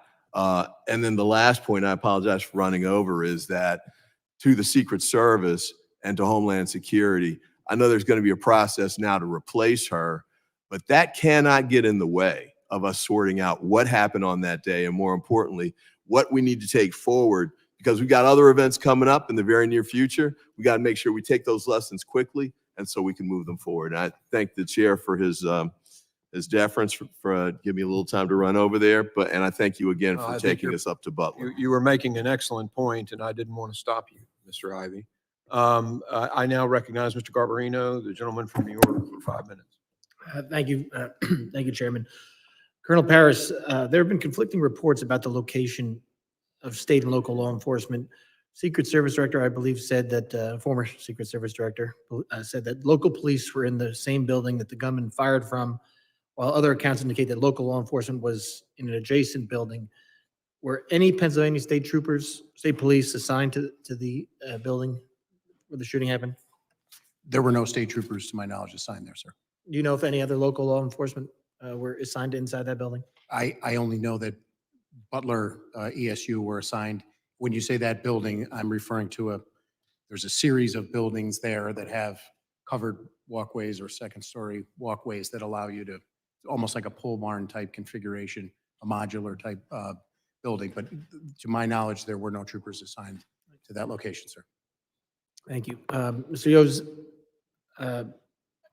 as technology has evolved, drones have become widely available to both law enforcement and the general public.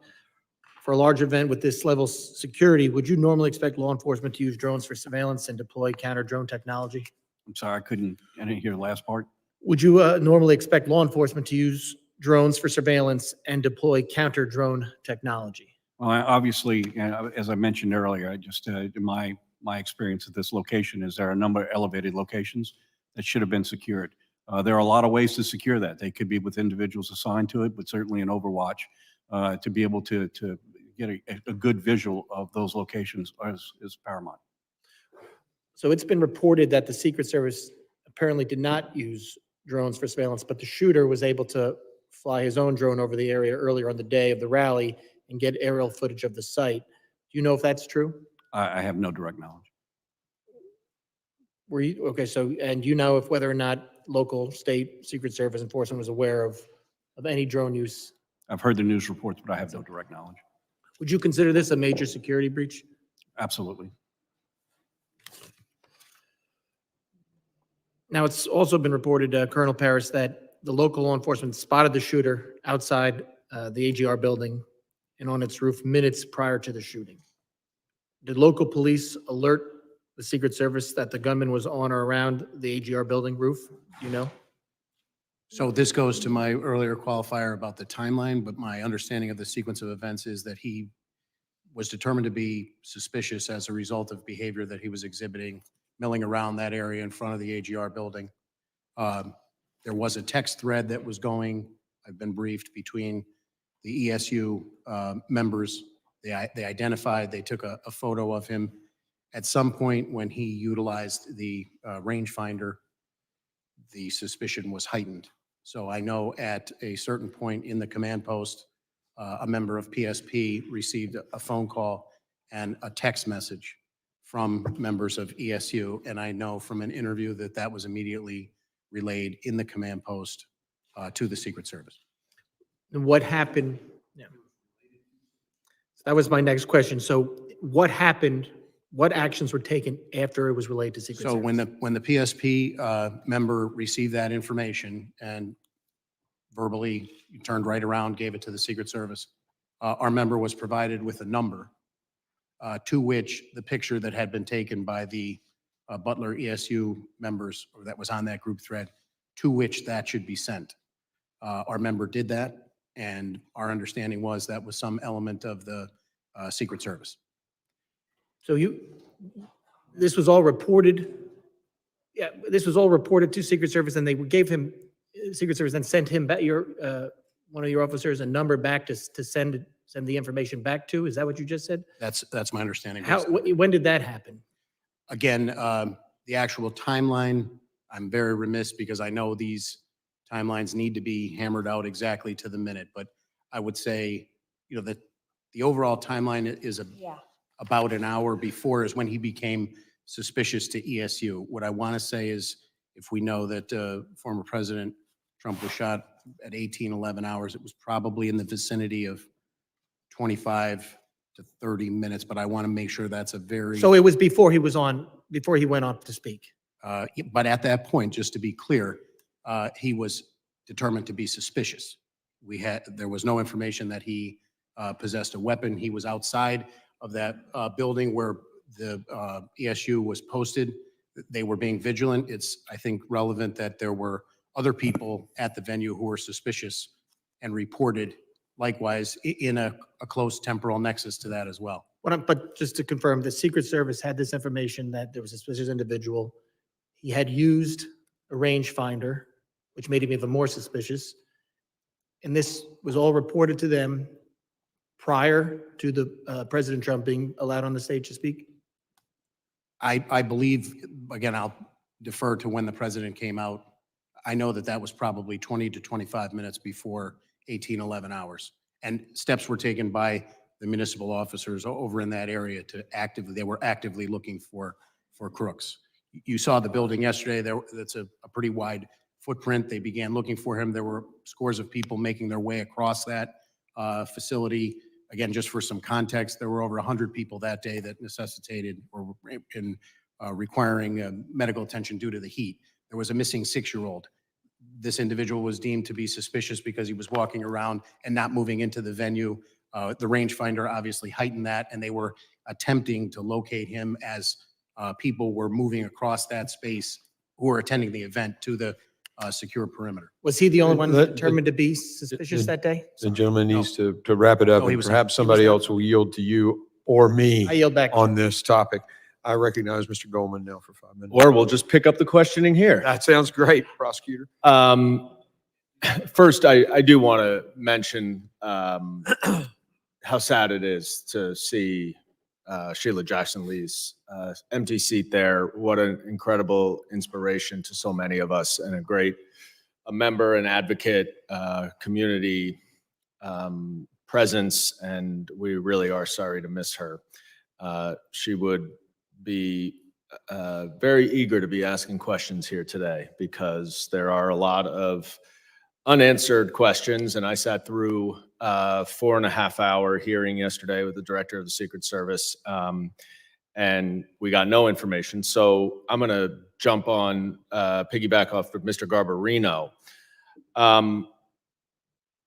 Where you left off is that you relayed, or PSP relayed, the photograph to the number that the Secret Service directed your officer to. Is that right? Yes, sir. Now, did anything come back? Any instructions or directions come back from the Secret Service? So again, that is left to the after action. We're trying to come up with a sequence of events that led to crooks on top of the building where he ultimately took the shots. So I Right, don't but you know. said, I don't I'm trying to find, just, I don't need the specific timeline. I'm trying to just figure out the sequence because you said that many of your officers or Butler ESU officers were looking for crooks. That was after that photograph was relayed to the Secret Service? My understanding was after the photo was relayed to the our trooper in the command post, and yes, Crooks was in that area around the building. My understanding is 2 additional municipal officers who were on a different post responded to that area, and they began actively looking for Crooks. They circumvented, or they circumscribed the building to try and locate him. It became apparent at some point that he was up on the roof.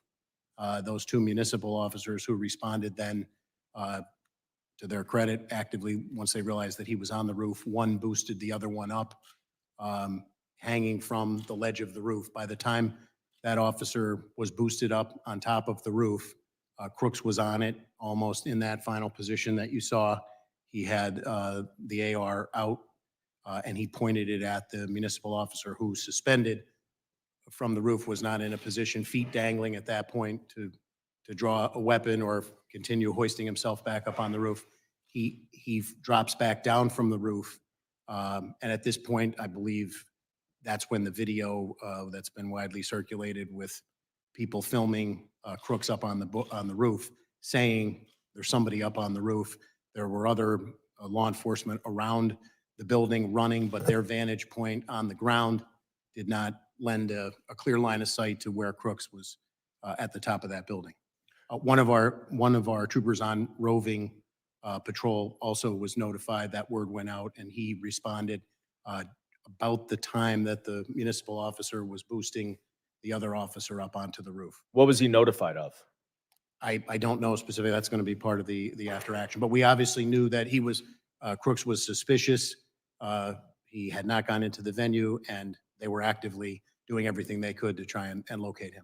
So the local officers who were outside of the perimeter in charge of securing the outside perimeter area, one way or another, understood or got direction that they needed to try to find Crooks, presumably to ask him questions, interview him. Is that what the protocol is? Clear about, I don't want to speak for I haven't seen the Secret Service operations plan, what their responsibilities were and what their understanding of those were from the Secret Service. I don't want to comment on it. But somehow they got the message. Somehow that there they was knew. information that he was suspicious. By the time that municipal officer was hoisted up onto the roof and saw him, he had the weapon out. Do you know how long it was between the time that the photograph was relayed to the Secret Service and the time when the officer was trying to hoist himself onto the roof? So that's a critical, yes, detailed, salient question. I would answer it from the reverse time period, from if the first shots rang out at 18:11 hours.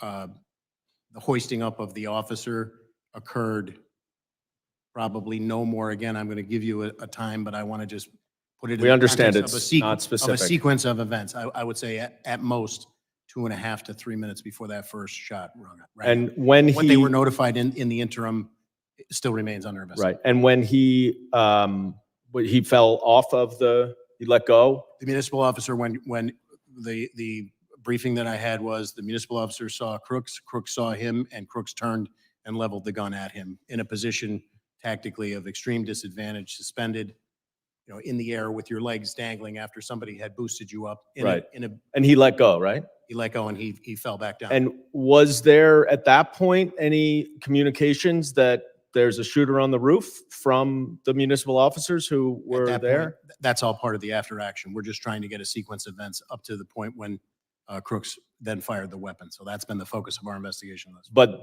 there was at least, you said you thought 2.5 to 3 minutes between the time when the municipal officers tried to hoist on top of the roof, Crooks pointed the gun at them, they dropped, and then between that time and when he fired the shots.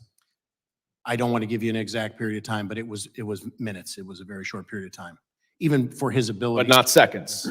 I would say minutes, but I can't I would be remiss if I gave you, and I want to be very clear on the record, when you do an investigation like this, the timeline is critical.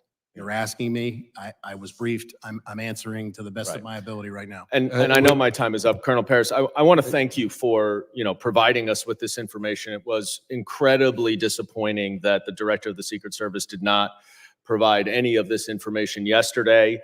I think Well it is said. good that we're going to have somebody new at the top, but just having somebody new does not answer the questions. And Couldn't so, agree more. Mr. Chairman, I know you are working diligently to try to get witnesses here. This is not an academic exercise. This is not something that the American people can wait 60 days for.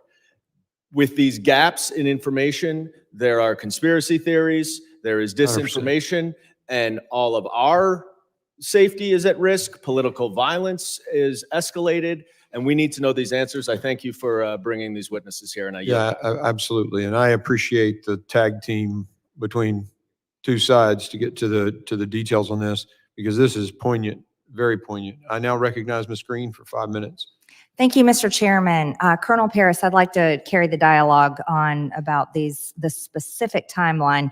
I have a timeline that was given to us on the Oversight Committee yesterday when we questioned former Secret Service Director Kimberly Cheadle, as she has resigned today. But the timeline that I'd like to talk to you about is exactly what you were just discussing here. 18 minutes before President Trump took the stage, it was at 5:45 that the Butler County Emergency Services noticed Thomas Crooks on the roof, took a picture, and reported it. You stated just a few minutes before in your testimony that police or PSP were given a phone number to the Secret Service, and that Butler County Emergency Services texted or sent the picture. Was that a text? Was that a digital platform? Was it an email? How did they send the picture? So just to be clear, at that period of time, at 18:45, I don't believe the testimony was 5:45 p.m. 5:45 p.m. Yes, ma'am. He was not up on the roof at that point, is my belief. No. Emergency Services noticed Thomas Crooks on the roof. This is the timeline that we have. Took a picture and reported it. Who did they send that picture to? Just to be clear, they were posted in the AGR building and took a picture of him. That's what you're.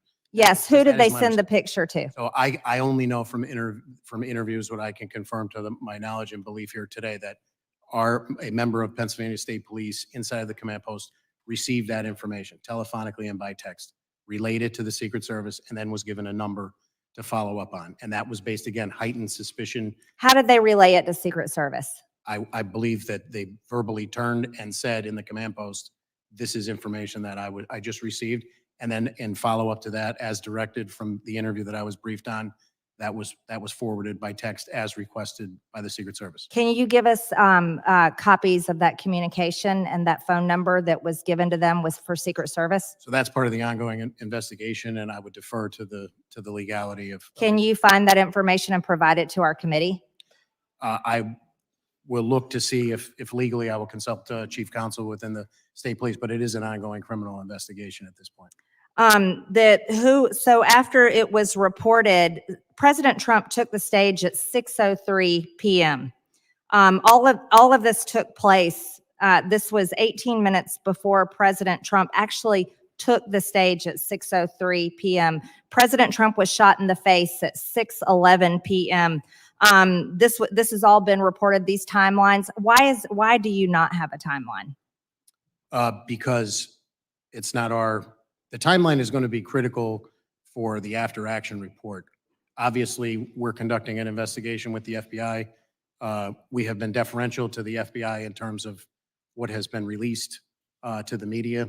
I was present for one press briefing on the night of Saturday night, July 13th, and we've been deferential to the FBI on that.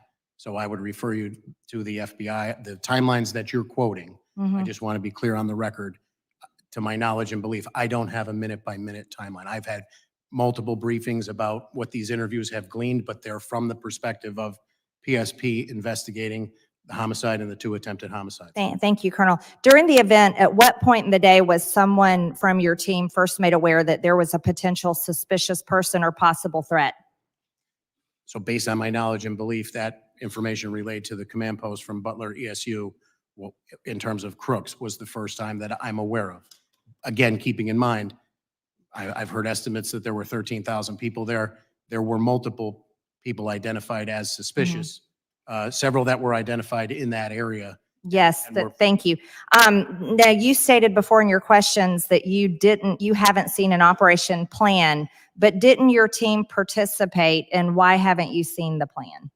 So as my answer prior on the record, I've asked for it. The state police has asked for it. We have yet to receive it. And my understanding is that our walkthrough with our commanders and our area commander was to delineate what our responsibilities were, and we endeavored to fulfill those responsibilities. Who was the Secret Service agent in charge of the advance team? I don't know the name of the agent.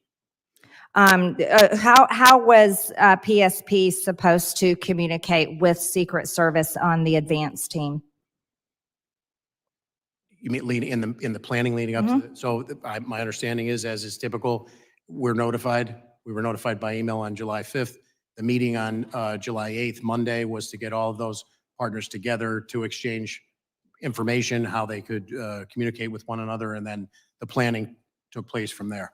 Could you provide our committee a copy of all those communications, Colonel Paris? So I will check with our legal counsel. I mean, Pennsylvania has multiple state statutes that cover investigative plans or law enforcement sensitive information.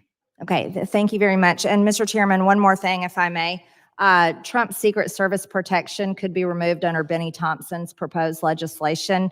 This legislation was introduced while the politically weaponized government was prosecuting former President Donald Trump. This would leave him at risk. I'd also like to state for the record for this committee that over 140 inmates are murdered in prison every single year. This is a dangerous place, prison is, and of course, 8% of violence in prison leads to murder of inmates. This legislation is reckless, and the minority ranking member needs to withdraw this legislation that would lead to the murder of President Trump. Ladies, time has expired. I now recognize, well, we're not going to debate. Just you think that statement should be made when the ranking member is here so he can at least address it? Thank you. He made his point earlier about his bill. There's a difference of opinion, I suppose, but y'all are out. Okay. I now recognize Mr. LaLota for 5 minutes question. Thank you, Chairman. 10 days ago. Thank you, Mr. Goldman. 10 days ago, a 20-year-old with no military or law enforcement training, with no more than about $1,000 worth of equipment, and apparently working alone, thwarted the United States Secret Service, an agency with a $3 billion budget and about 8,000 personnel. In the early phases of this investigation, the Secret Service, it is clear the Secret Service exhibited poor tactics, including substandard two-way communications with state and local PD. They displayed a lack of strategy, including not employing drones to surveil the risks to President Trump and the crowd. And since July 13th, the Department of Homeland Security and the Secret Service, evidenced by them not being here today, has avoided accountability by, among other things, avoiding hearings like this. The attempted assassination of former President Trump, the leading candidate for president in 2024, shocked the conscience of nearly every American, regardless of party affiliation. We, the members of the Homeland Security Committee from both sides of the aisle, are here today to ask questions and about those who are in charge that day, to hold the Secret Service accountable, but more importantly, to ensure this never happens again. Chairman, thank you for hosting this hearing. Colonel Paris, you're the commissioner of the Pennsylvania State Police Department? Yes, sir, I am. And your testimony, sir, is that approximately 25 minutes, and won't hold you to the exacts, but approximately 25 minutes before the first shots were fired, that local law enforcement officers identified Crooks as suspicious? As suspicious, yes, sir. And what was it that led those officers to conclude that Crooks was suspicious? My understanding was that he was milling about, and he stood out to them because he never made his way to a point of ingress to the venue. In defense of possible hypotheses, could have been waiting for somebody, could have been delayed, but he stood out to them, and they, from their vantage point at the AGR building, identified him as suspicious.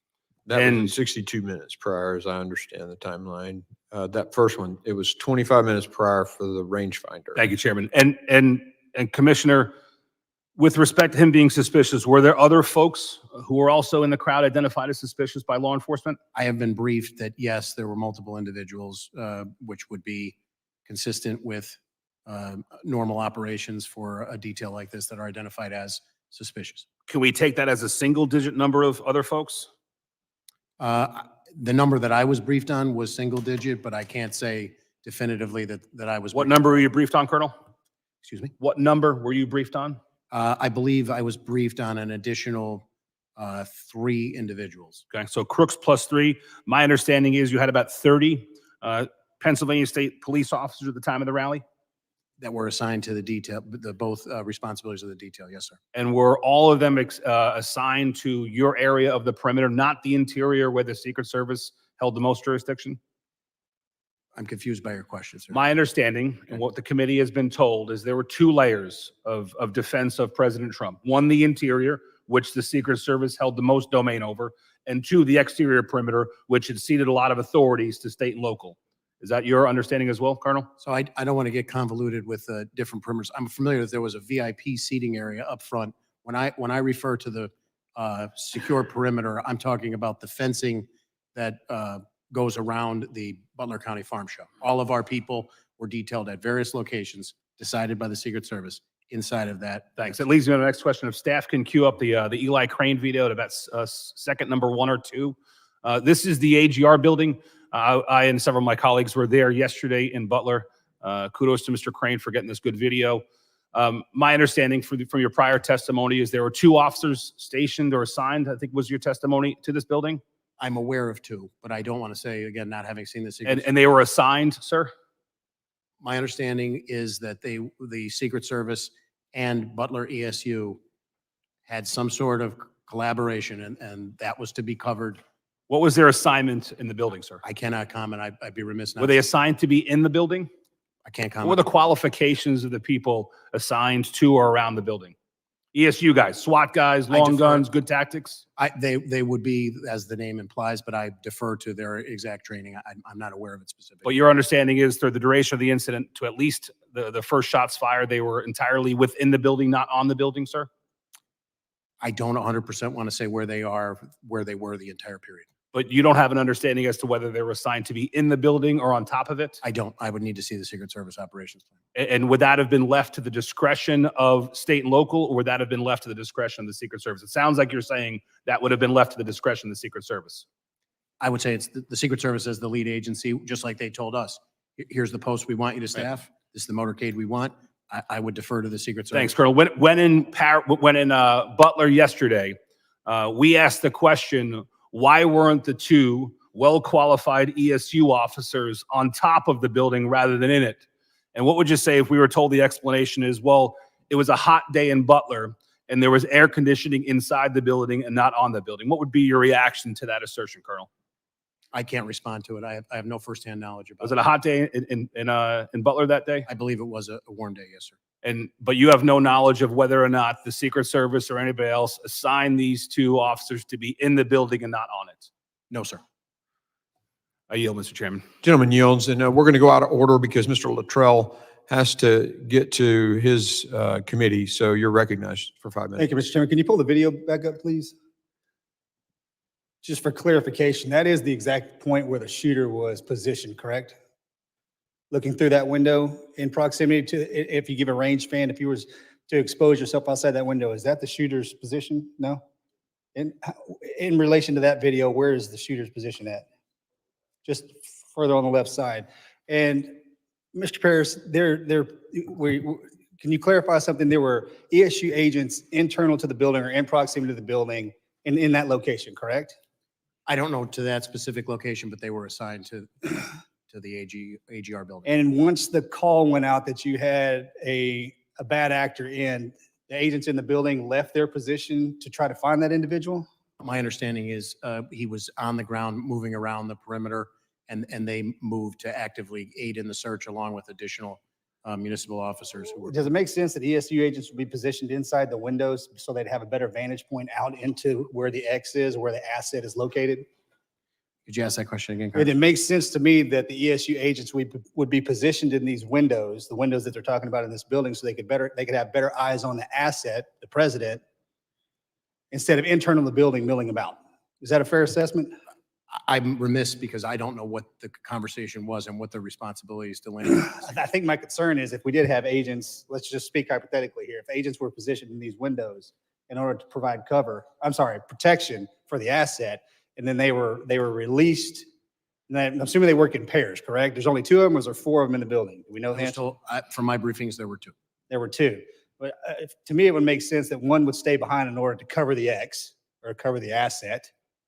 And then one would engage in activity to find the actor that they were trying to identify, correct? I think my concern is the individuals may, and I hate to say this out loud, but if we didn't do due justice and we left that asset exposed because both ESU agents went to look for a bad actor, we just gave the shooter a bowling alley. I don't know what the responsibilities and the rules of engagement were, not having seen the Secret Service operations plan. And I'm reluctant to speculate at this point, 10 days out, sir. I would rely on the reviews yet to come. When it comes to Secret Service, talk comms matrix here real quick. When it comes to Secret Service and the local law enforcement, the state law enforcement, I understand that they are housed in the same, is there a common communication channel? And if so, does each agent and each officer that's working the event have, and I'm going to use old terminology, do they have an avalanche call? Do they have a no joy? When they see something that raises the red flag, can any officer radio in, go, no go? We are not, hold the asset in place. We have somebody that we're looking for. And if they do or if they don't, how many people does that have to go through to get to the right actor in order to say stop? I don't know. Okay, we need to figure that out. Because if I'm an ESU agent in this window and I have to radio a person who has to radio somebody who has to radio somebody else to get to the main person, then to call it, the dishes are done. I'm aware of 3 radio systems in operation, PSPs, the Secret Service, and Butler counties. All communicating on different channels. Technically, yes, but the integration occurs, I can only speak from PSP, our integration occurs by us having somebody inside of the Secret Service command post. Again, for an incident of this magnitude, in theory, the more people you have on the same channel, if there was a medical emergency or lost 6-year-old and everybody keys up at once, it paralyzes your communication. I understand that, but if there's one specific channel that you can go to call an avalanche and say, which is freeze the asset, I think that would be necessary. Now, you mentioned something earlier. You guys have done about 20 events this year in Pennsylvania. So, and you spoke, it's common. Now, the military folks in this room are going to understand it's the first month of deployment and the last month of deployment are the most dangerous times to be in combat. One, because you get there the first month, you have no idea what's going on. And then you're there and you get common. You get complacent. And before you leave, that last month, situational awareness kind of dies down a little bit, and that's when bad things happen. There's absolutely nothing common in protecting a president, ever. And as we move forward, I don't want that to be a term that we use, because common just got our president, our former president, shot. And if these assets would have been on high alert, and I'm not saying that they weren't, but when things become common, we get complacent. I've instructed our commanders moving forward, if there is any, my expectation would be that through the collaboration and the planning of these events, you want more people there, you want people voicing issues and everybody operating on the same page in a unified command. But I have instructed our commanders, the ops plans get reviewed prior to this, up through our Deputy Commissioner of Operations, Lieutenant Colonel Bivens, seated here behind me today. But as a result of this, if there are any issues that our people see, we are ordering them to flag them, and we'll work collaboratively moving forward for the remainder of the season and moving forward. Thanks, sir. Thank you, Mr. Chairman. Gentleman yields. And our witnesses at any point where we're going to probably go at least another hour here. If you need to take a break, just let me know and just give me the high sign or a thumbs up. Y'all are okay right now? Or are you? Take a break? All right, we'll do 5 minutes and 5 minutes only. The restroom's right down the hallway to your right. Adjourn.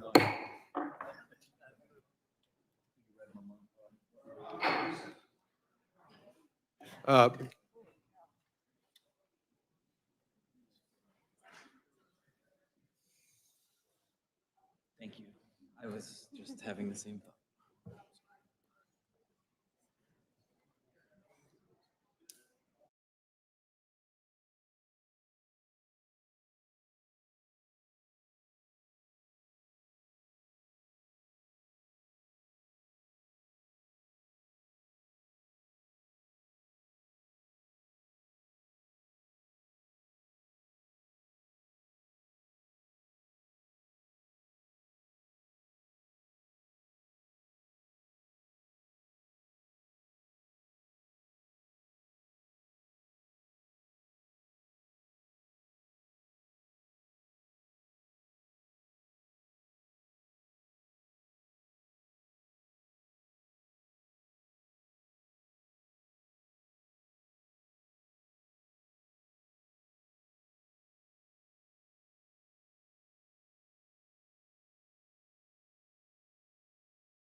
Order. I now recognize the gentleman from New Jersey, Mr. Menendez, for 5 minutes. Thank you, Chairman. Thank you to our witnesses for appearing here today. I just want to join my colleagues in remembering our colleague Sheila Jackson Lee. She was incredible at this job. She was brilliant. She was tenacious. She was tough, but she cared about her district, cared about this country. And perhaps my favorite thing was her taking the 5-minute clock as a recommendation as opposed to a hard set time. But to the matter today, I just want to ask Colonel Parris, how many times have you worked with the Secret Service on events like this in Pennsylvania? So year to date, we're in the low 20s. So low 20s just this year. Yes, in an average year, it's about the same number, but given the election year, there's more. And I'm sorry for not knowing this, but in your entire career, that would make it roughly how many times? Dozens, I would say. Okay. And do you find that there's for each event, despite whether it's in Philadelphia or Butler, a standard process and set of procedures that are followed every single time? In terms of the planning The of it? or the consistency issue? of the planning of the event? Yes, I would say there is a consistency of the planning based on my experience, yes. Not much variation. There is a set plan that the Secret Service administers with its state, county, and local partners. That's been my experience, yes, sir. Was there any change or deviation? in Not this to my time? knowledge. Okay. I benefit from so many of my colleagues on this committee who served in law enforcement, served in our military. I did not. I want to ask you a question. From the time that a law enforcement officer was hoisted up, was identified by the shooter turns his rifle on him, how long between that encounter and the first shot? So I'm glad you asked me that question, Congressman. I'd like to clarify. So it was a matter of seconds. Okay. Because I think earlier it might have been minutes. Correct. And I appreciate you asking that question and allowing me to clarify it on the record. When I assigned that number, which again, I don't want to get locked into a timeline of 3 minutes before, that's probably a total number of amount of time that he was on the roof. When the one local officer hoisted the other one up and subsequently falls, releases himself after being faced with that. Shooter deadly shuffles threat. across the roof, takes his first He's shot. already, I believe, close to being in his final position there. Okay. And I'm told it's, again, sequence of events, not a timeline based on the prior criteria I laid out, but seconds after that is when the first shots rang out. That's helpful. And the chairman and I were conferring on that because it would have been there's many failures on that day, but it would have been a critical failure if a gunman had turned his rifle on law enforcement and no one had pulled the president off the stage if it was a matter of minutes, but seconds. Thank you for allowing me to clarify. No, of course, and thank you for answering the question. Just going back to the general process that you've seen over your distinguished career, were there any specific challenges that you and your team faced during this event? None of which I'm aware, to my knowledge. The planning on the PSP side, as per our interface with the Secret Service, was routine. Okay. And you mentioned earlier that in your experience and the standard protocol, a Secret Service engages with its state, county, and local partners. They have a plan. They work with their partners to implement the plan in the lead up to the event and the day of the event. Is there an opportunity for the state, county, and local partners to provide input, given that they have more familiarity with the area, Butler Police, you yourself have more familiarity with the area? Is there an opportunity for you to provide any feedback to the plan that the Secret Service comes to you with? In my past experience, yes. And in my past experience, I found the Secret Service very open and collaborative. We enjoy a very strong working relationship with them. And again, there's that fine line where the deference is that they're the top comm under a unified command. It's their incident. But certainly we would endeavor to give them any local nuance that would make the planning more successful and more safe. I appreciate that. One of the things we touched on multiple times today is the multiple lines of communication, 3 different signals that were being used, a command center.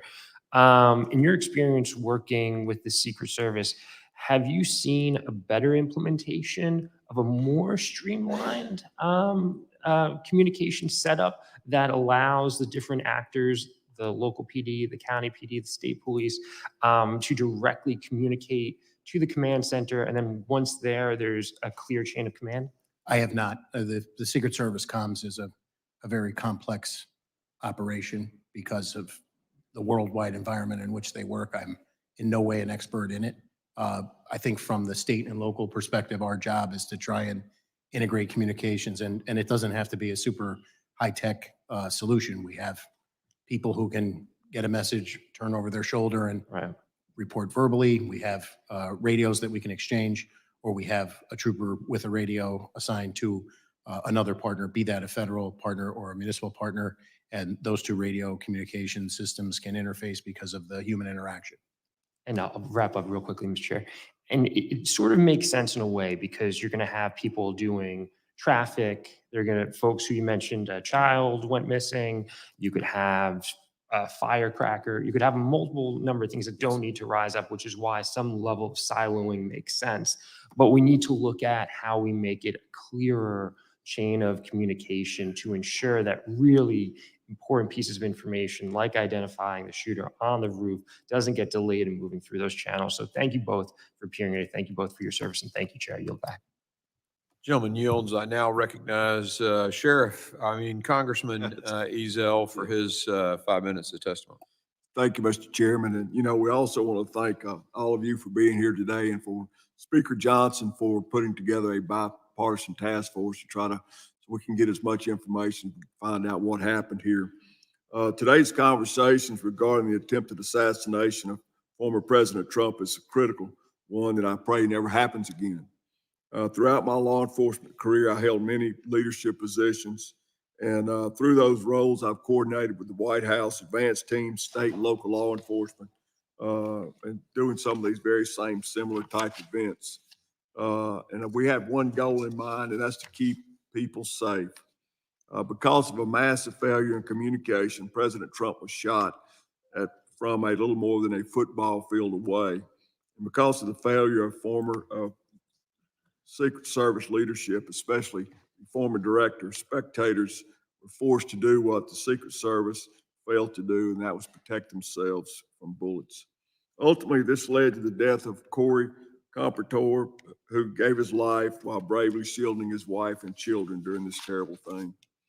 Colonel, thank you for being here today. And I've said from the beginning, if you want answers, you got to talk to the men and women who were on the ground, the law enforcement officers who were out there and who were taking directions and commands from the leadership of Secret Service, various other leaders.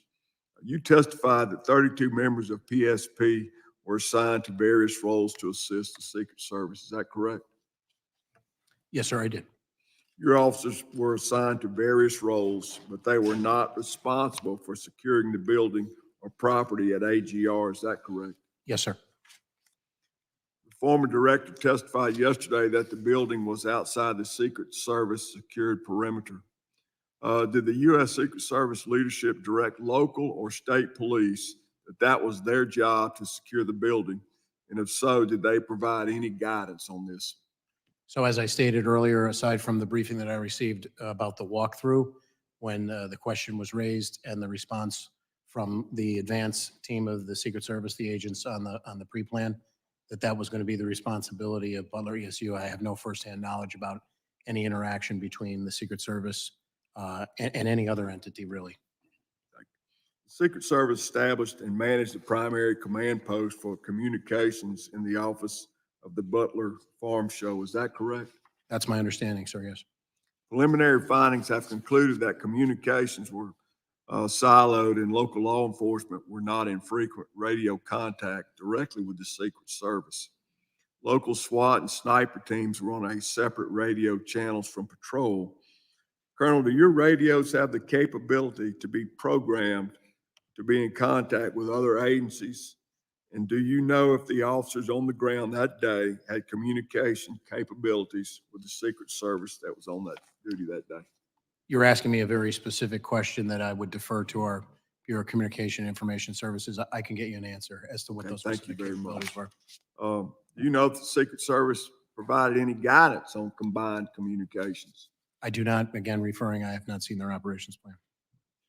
At 5:45 p.m., a local law enforcement sniper observed the suspect with a rangefinder and reported the suspect to command and the U.S. Secret Service. Colonel, how would you have responded to that information?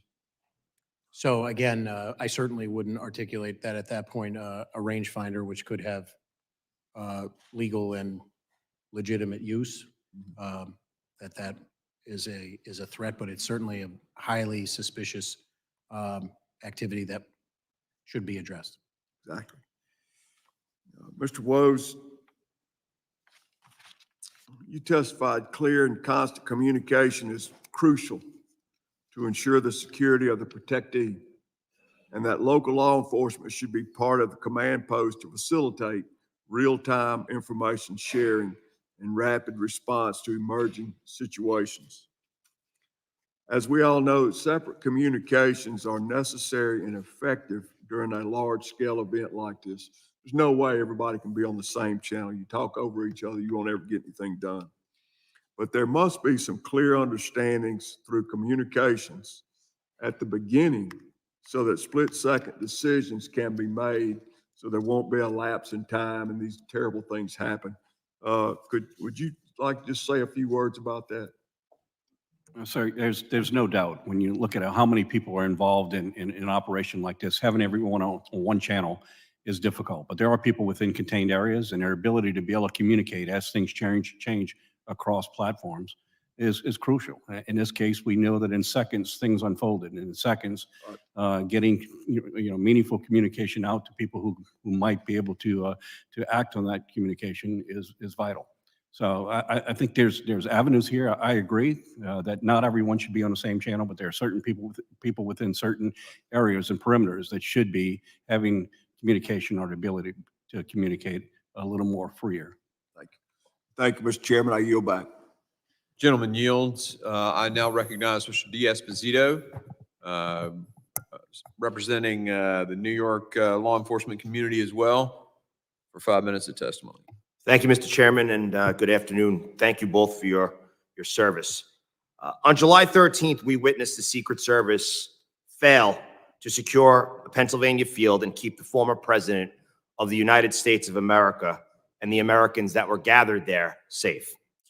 While President Trump thankfully survived this horrific attack, Corey Compatore, a volunteer fire chief, a father, and a husband died while shielding his family from the assassin's bullets. Two others, David Dutch and James Copenhaver, were both struck by bullets and are still recovering. The Secret Service failed. Quite frankly, they failed miserably.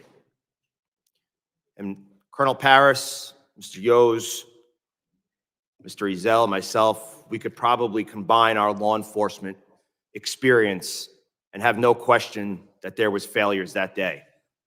We could probably ask someone who just graduated from a police academy or a veteran with 40 years on the job, and they would agree.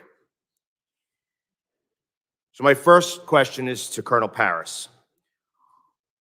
I know that you mentioned over the last year you've had close to 20 interactions with the Secret Service and visits. During his presidency, Pennsylvania has been the second most visited state by President Biden. If you could go over again, what is your coordination with the Secret Service? What does it normally look like ahead of a visit from the President of the United States? So I would say the basic timeline is the same. We are notified at some point that there's going to be a visit of a protectee or the president and everybody in between. The venue is ultimately secured, the logistics, and then there's planning at the request of the Secret Service, and our default position is to attempt to partner and give them all the support that we can. Okay. Now, I know that Mr. Menendez had similar questions, but I just want to reiterate because I think it's critically important. Of the dozens of times that you've dealt with visits from the President of the United States, and I'm sure you've thought about this dozens and dozens of times at this point, and read through emails and thought about different incidents, compared to the incident on July 13th, was there anything different from the way that this was handled? Not to my knowledge, sir. Okay. So at approximately 5:51 p.m., Pennsylvania State Police notified the Secret Service of a subject with a rangefinder. That was 20 minutes before the gunman shot President Trump and 2 others. This is for either one of you. What should have happened next? So ideally, I would say that Mr. Crooks could have been encountered and intercepted. That would have been the ideal. Mr. Yos? Well, I have no direct knowledge. I want to make that clear, but I think also you need to assess the threat and determine whether there's a need to withhold the asset from the stage. So I think we all know what should have happened, right? 20 minutes passed. There was someone who eventually took a shot at a former president of the United States and killed 2 innocent Americans. So we know what did happen. We know what should have happened. What do you say to those that are saying that local law enforcement failed to provide adequate security at this rally? As I stated earlier, based on everything I know up until day 10, I only am going to comment on the Pennsylvania State Police. And it's my belief as I sit here, based on all the information that I have, that we met or exceeded our expectations for that event. Am I saying that the event was a success? Obviously, it was not. And our hearts go out to those affected. I will echo the fact that that local law enforcement plays a huge role and must. I don't think the federal agencies have the ability to get with bandwidth to be able to have this event without coordinated effort with local law enforcement. To my knowledge, local law enforcement did what their responsibilities and directions were. And Mr. Yos, we've corresponded about this prior, but I just want to, in the last 20 seconds I have, the United States Secret Service established and managed the primary command post. Would you agree, Colonel, that in the United States of America, we have a serious issue when it comes to law enforcement and communicating through multiple jurisdictions and agencies at a singular event? I would say the short answer is it depends, but communications are always a critical piece to any successful operation. So I agree it does depend, but I do have a concern when some people's lives are on the lines, when we are supposed to be protecting an asset regardless of who it is, but especially someone who was it was the president of the United States.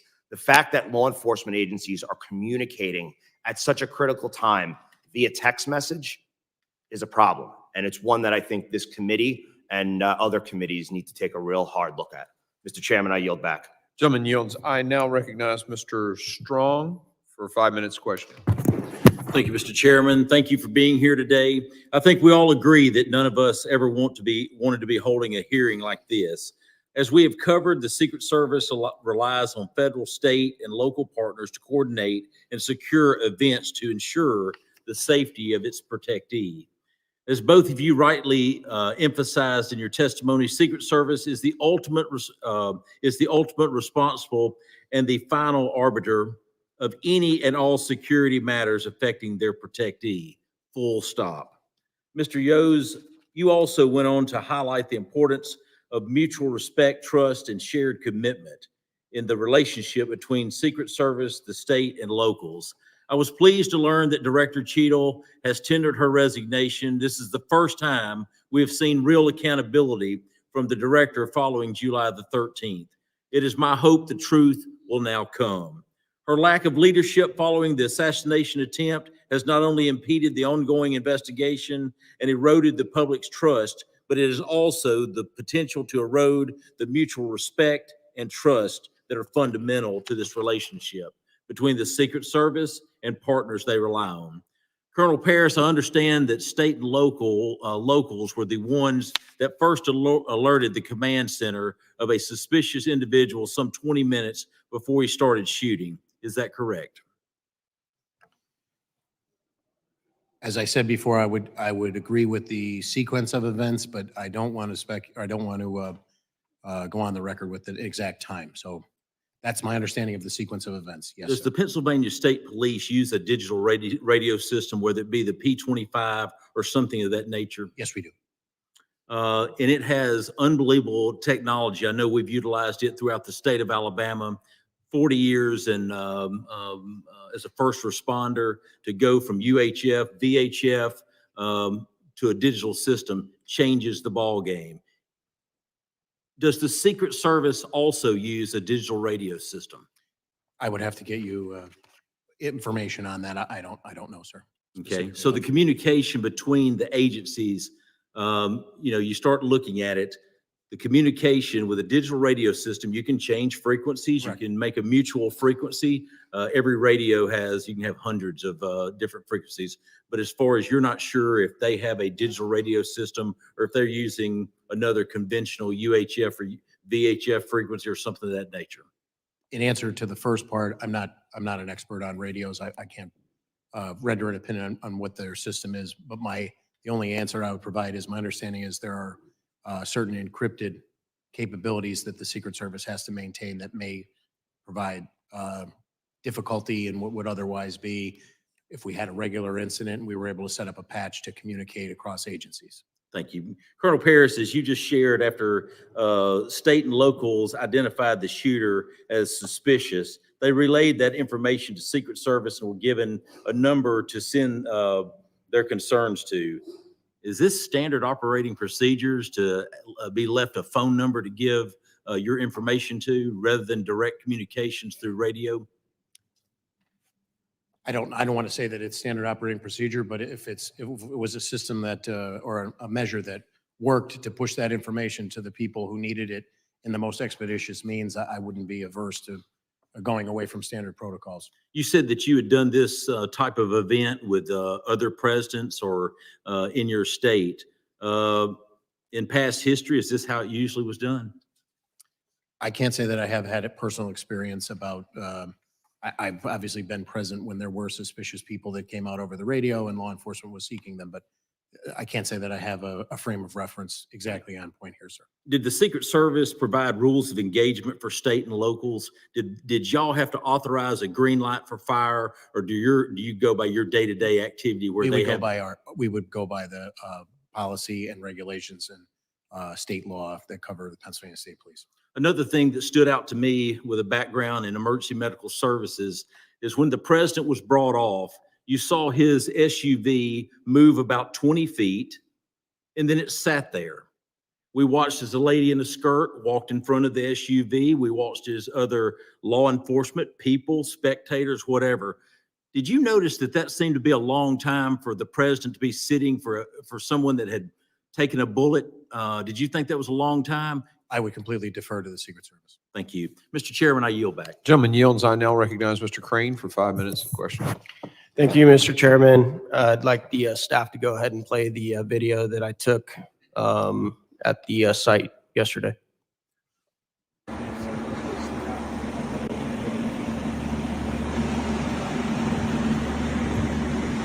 right, guys, I'm up here on the building where the supposed sniper took his shot. It's not that steep at all. We just had a 70-year-old man back here climb up on the roof easily. See that water tower behind me?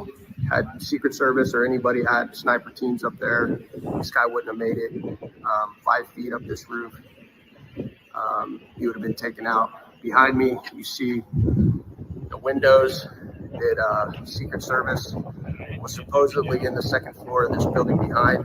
Makes you wonder why they weren't able to quickly dispatch the individual. And then behind me, back over here where those red roofs are, that's where Can you guys cut it right there, the please? president was giving his speech from. A lot of questions here in Butler. Got it. Thank you. All right, Colonel Paris, did you notice when you showed up on site what the tallest structure on the site was? I can't say at the moment that I arrived that I did, no, sir. Okay. Now that you've had a chance to go back and look over it, what is the tallest structure on that site? The water tower, sir. Absolutely. Colonel, do you know how far the water tower was from the roof where the shooter took his shots? I do not. 160 yards, sir. Who made the decision, Colonel, not to put a counter sniper team on the tallest structure by far on the site with 360-degree surveillance? Do you have any idea? I do not know, sir. Okay, we'd like to get that answer. Did you see the video that showed me sticking my phone out the second story window? Did you see that? Yes, sir. Okay, exposing the coverage of the window of the entire roof. Are you aware that local law enforcement and Secret Service had full access to that building in that room? My understanding is that they did. Yeah. Why weren't security teams, sir, on site able to spot a 20-year-old kid with zero camouflage crawling up a white roof with an AR-15 that several rally goers were screaming and yelling and pointing out, and they noticed him, and they weren't even there to conduct security. They were there to watch the president. Do you have any idea why the security teams couldn't find that guy?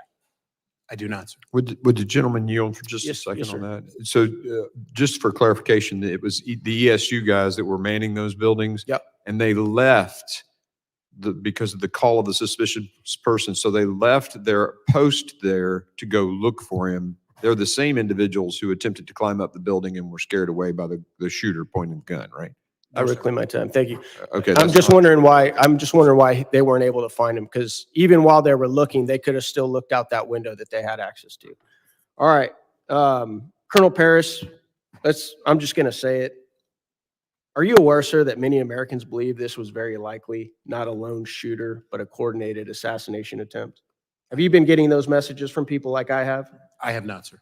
You haven't? Well, there's a lot of people in this room that have been getting the same messages. Why do you think that is? Why do you think that a lot of Americans are like, this doesn't add up, this doesn't make sense, guys?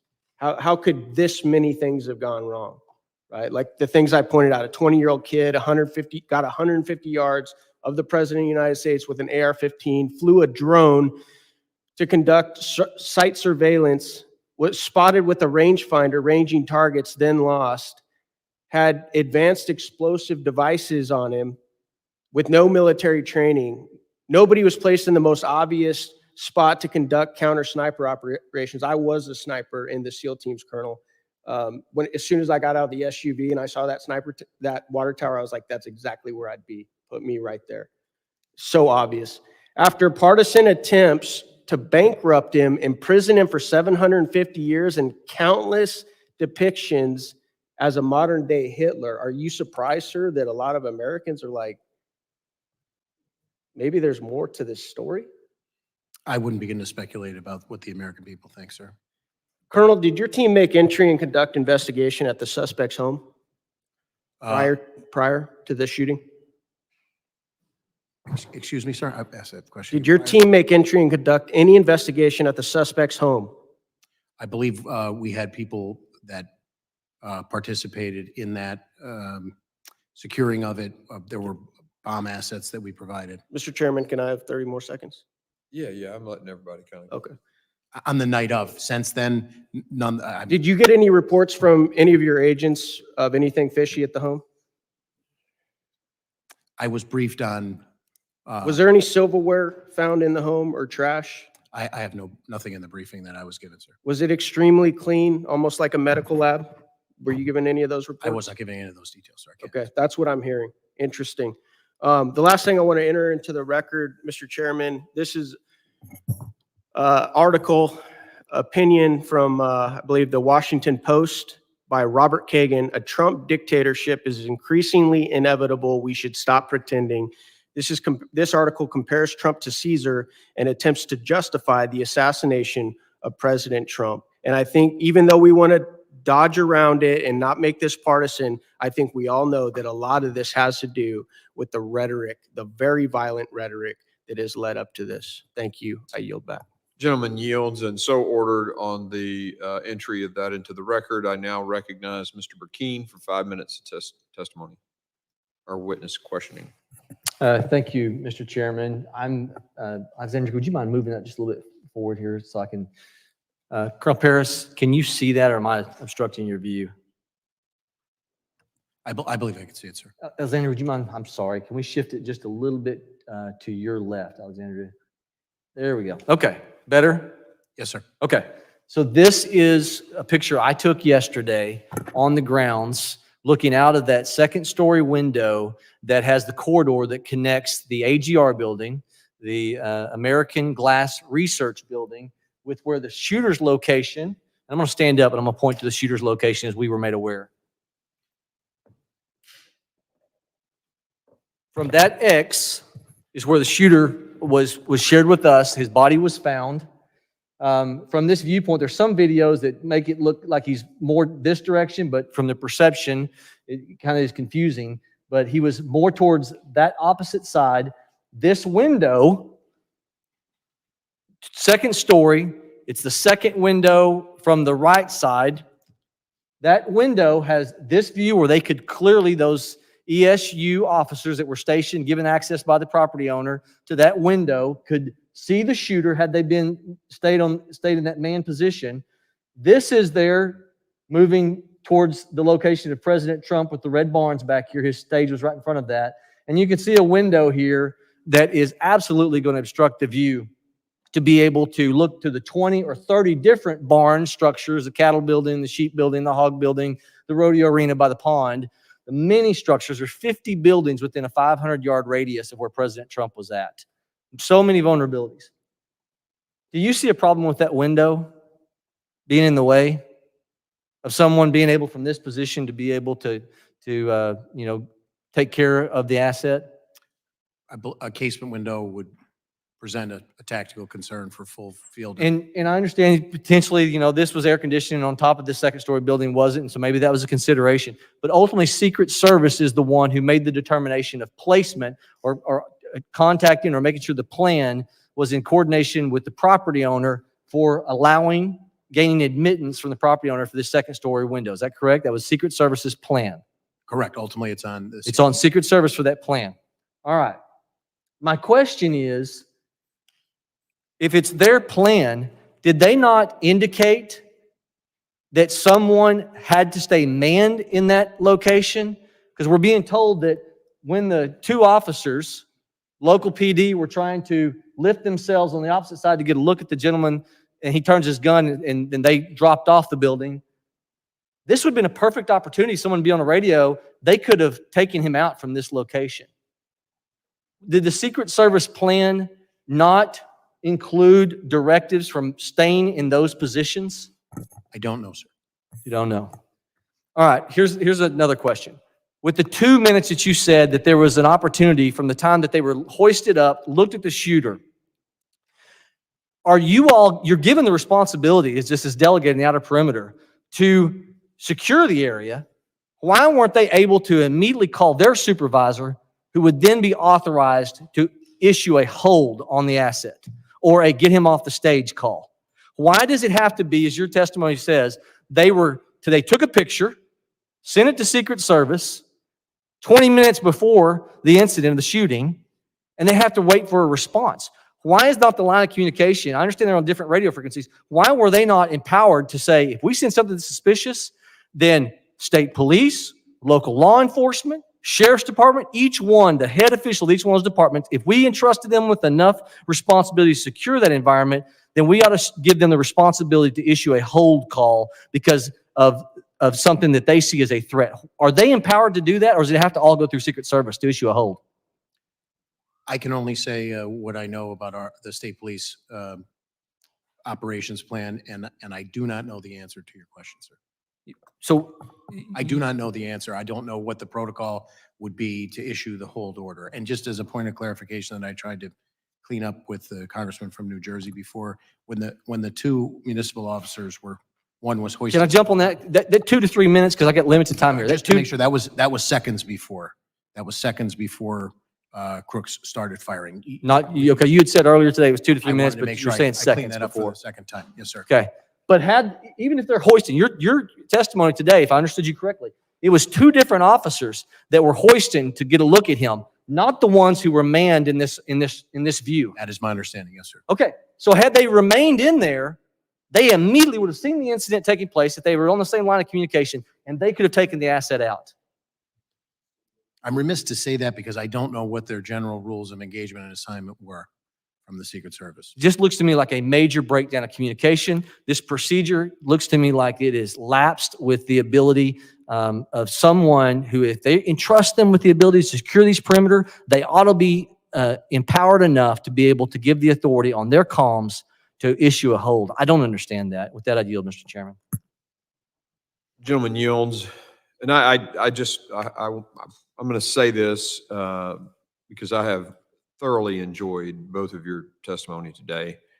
And there are a lot of guys up here on both sides of the aisle that are charged about this, that their emotion is not intended to communicate a lack of trust in the Pennsylvania State Police, or, I mean, you're being incredibly helpful today. Some of the things that we've discovered from your testimony have brought some frustration to our folks, and I hope you'll understand it in that context, that it's the energy is not directed at you. The failure to set up appropriate communication systems and to make decisions when they become aware of someone pointing a rangefinder is what's got people upset. And that's on Secret Service. So I just wanted to make sure y'all heard that from me. And Mr. Chairman, if I was amped up a little bit, I concur. So greatly respect what you're doing. I now recognize Ms. Lee for 5 minutes of testimony. Thank you, Mr. Chairman, for having this hearing and for organizing this committee's trip to Butler, Pennsylvania. For us, being on the ground in Butler, Pennsylvania yesterday made clear the severity of the security failures on Saturday, July 13th. Those failures that almost allowed former President Donald Trump to be assassinated. Unfortunately, what has followed that failed assassination attempt is an erosion of public trust related to those responsible for keeping the president and the attendees of the rally safe. We've heard that because of a sloped roof, law enforcement was not able to safely secure the area that day. We've heard reports that certain officers abandoned their posts due to weather conditions. We've heard the Secret Service attempt to shift blame to state and local law enforcement, asserting that they failed to secure certain areas in the perimeter. Secret Service Chief Cheadle's resignation this morning is the first of many steps that need to be taken, and today's hearing is just the beginning of our process to get clear, accurate information about this issue, about the failures associated with that day, and ensure that not only Congress, but that the American public get the answers that they deserve about these events. Mr. Yost, I'd like to start with you. The Secret Service is always the lead in providing security for these types of events that involve one of their protectees, but they clearly rely on their partnerships with state and local law enforcement as they move to different locations around the country. Are you concerned that former Director Cheadle's comments to ABC News, which many people heard as blame shifting to local law enforcement, could undermine the level of trust between state and local authorities and Secret Service when they come to communities around America? Yes, I absolutely do. And our organization actually issued a press release stating just that. Our relationship, it's impossible for a federal agency to do their function without including local law enforcement. That's a given. And that relationship is built on trust. And when comments were made, like what made on ABC, then we felt the need to call her out on it. And do you believe that the federal government's statements to the public, to the American people after this attempted assassination have helped or harmed public trust in law enforcement overall? You know, I'll say this.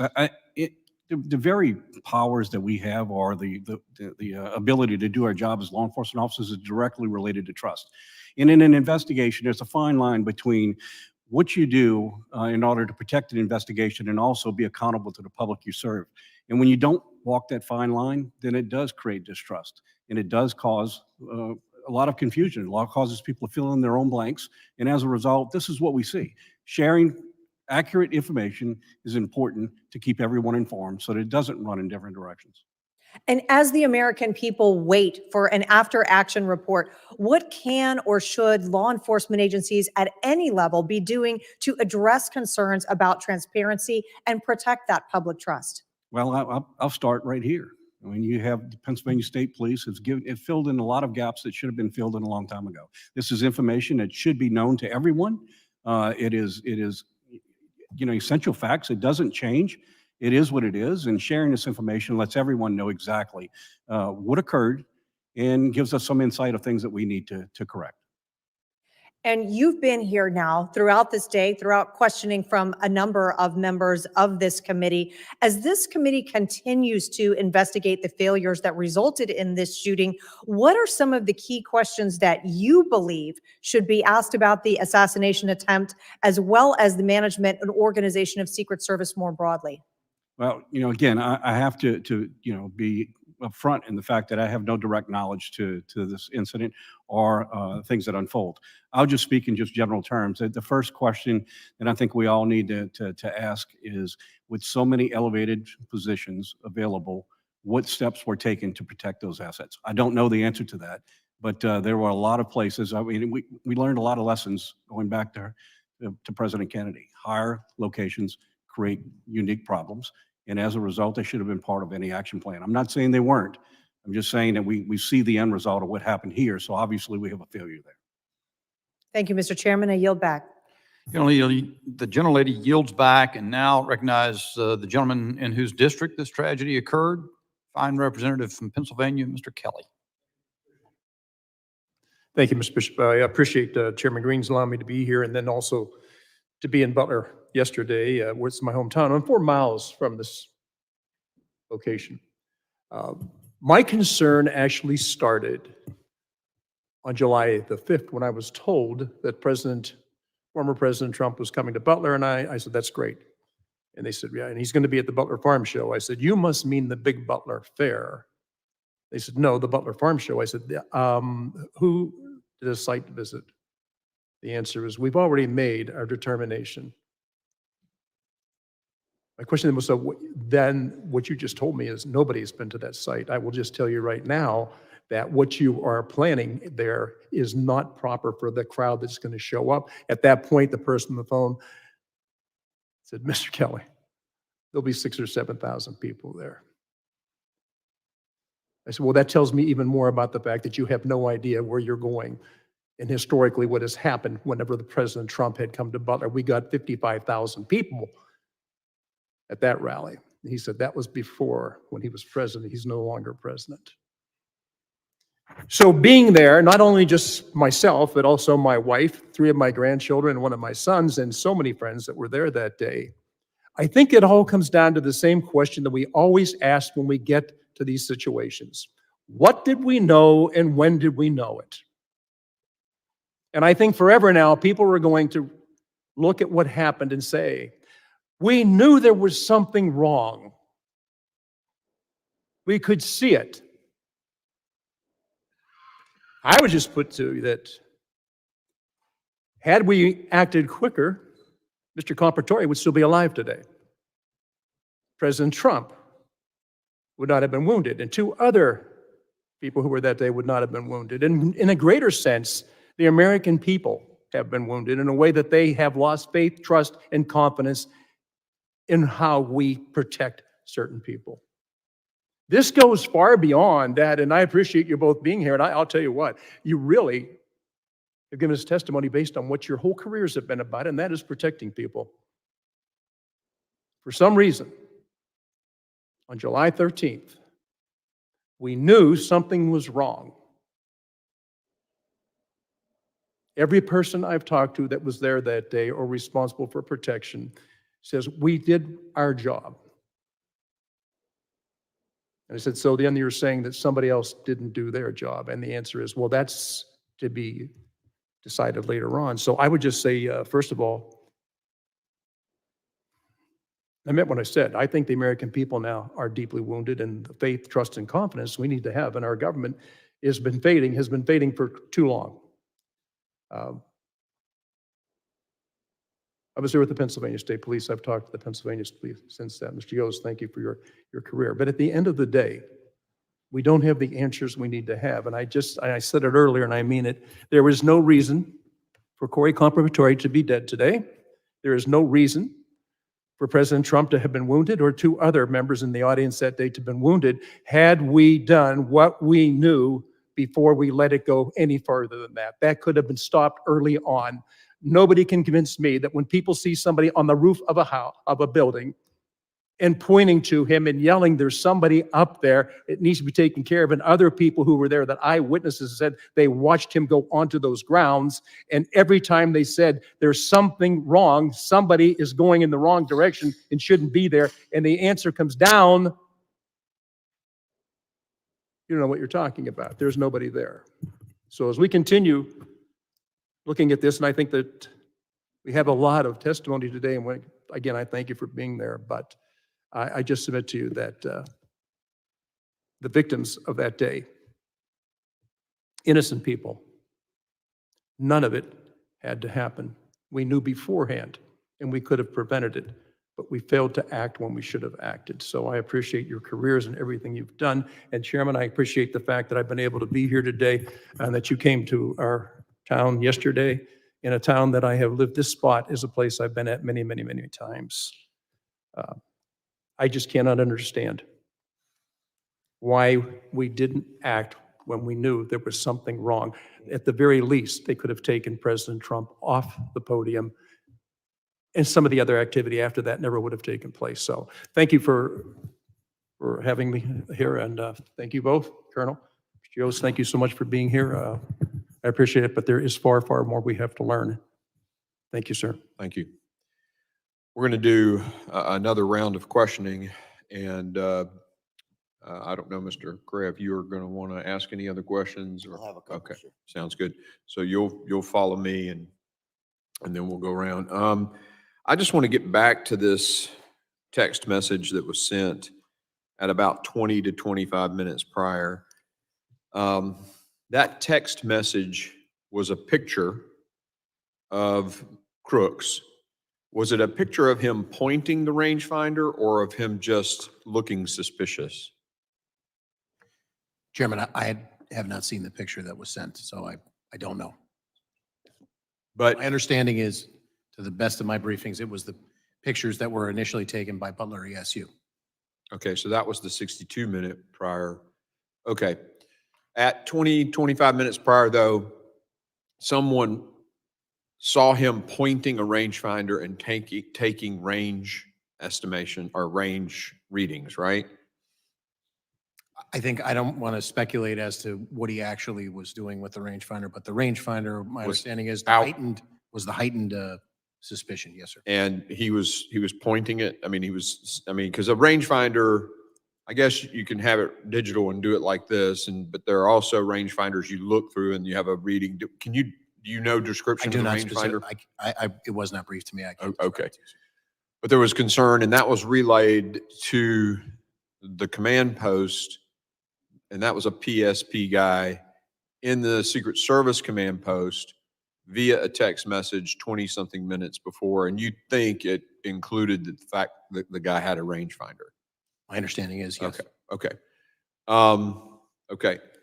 Then you mentioned that the two ESU guys that were in the second story, in truth, to me, it appears to be a second building behind it that got joined by all these different, the breakup of that whole complex and the intricacies of, places to hide and move around, all the little alleyways, is because they built tunnelways, or not tunnels, but hallways that were covered between each of these different buildings. So it's actually a separate building with a amended. Connector.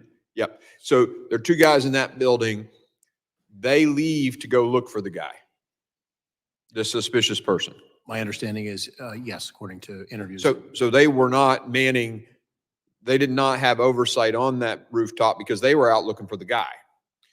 Correct. My understanding is it was the grounds around there, to see it photographed now or on your tour yesterday, without scores of people traversing from different parking areas to make ingress into the secure perimeter, that there was a concerted effort to try and identify and make contact with him. Sure. In conjunction with other, I was briefed that there were two other suspicious individuals that simultaneous to this, not terribly too far away distance-wise. I don't have the specifics, but those this is all occurring contemporaneously. But one of them, Crooks, had a rangefinder, and so they leave and they go look. He's suspicious. That leaves that building with two sets of eyes that could have observed it, granted, by exposing themselves. And by the way, I would think they could stay in the building uh, as opposed to being on top of it for their own sort of defilade position. I get that as a sniper works, but you got to be able to see it. So anyway, they leave. Did they know, was Secret Service notified that they were leaving to go look for this guy, and thus those eyes on top of the building not? I do not know, and the other thing that I do not know is where else Butler ESU sent that information. I have not been briefed on that. Who told them? Who told them to go look? Do you know if they were told to go look? I do not know, sir. We just know that they did go look. Yes, sir. And I said a very concerted effort with all of those alcoves and all of those buildings Sure. was made. There were 2 additional officers who, again, I don't know the specifics of the timeline. I don't know the specifics of the logistics of how that information was relayed, but I'm briefed that they came and they made a very concerted effort to try and locate crooks. But it seems to me that that was leaving that extra set of eyes on top of the building. It would be something if I were the site commander at that point, I'd want to know 2 guys are leaving a post where they have observation on a building, and that somebody relayed that to me so that I would know, oh, wait a minute, now 2 sets of eyes that were on the building. You know what I'm saying? It's like if you pull security, if you pull your lateral security in an ambush or something. I'm talking like an Army guy now. The commander's going to know that guy's moved away from there and now he's got a blind spot, right? So I just want to make sure, I want to dig into that a little more. Obviously, you don't have the answer, so we'll dig elsewhere. But I find it interesting that they leave, this guy is so suspicious, has a rangefinder. They leave their post that they are manning to go look for him.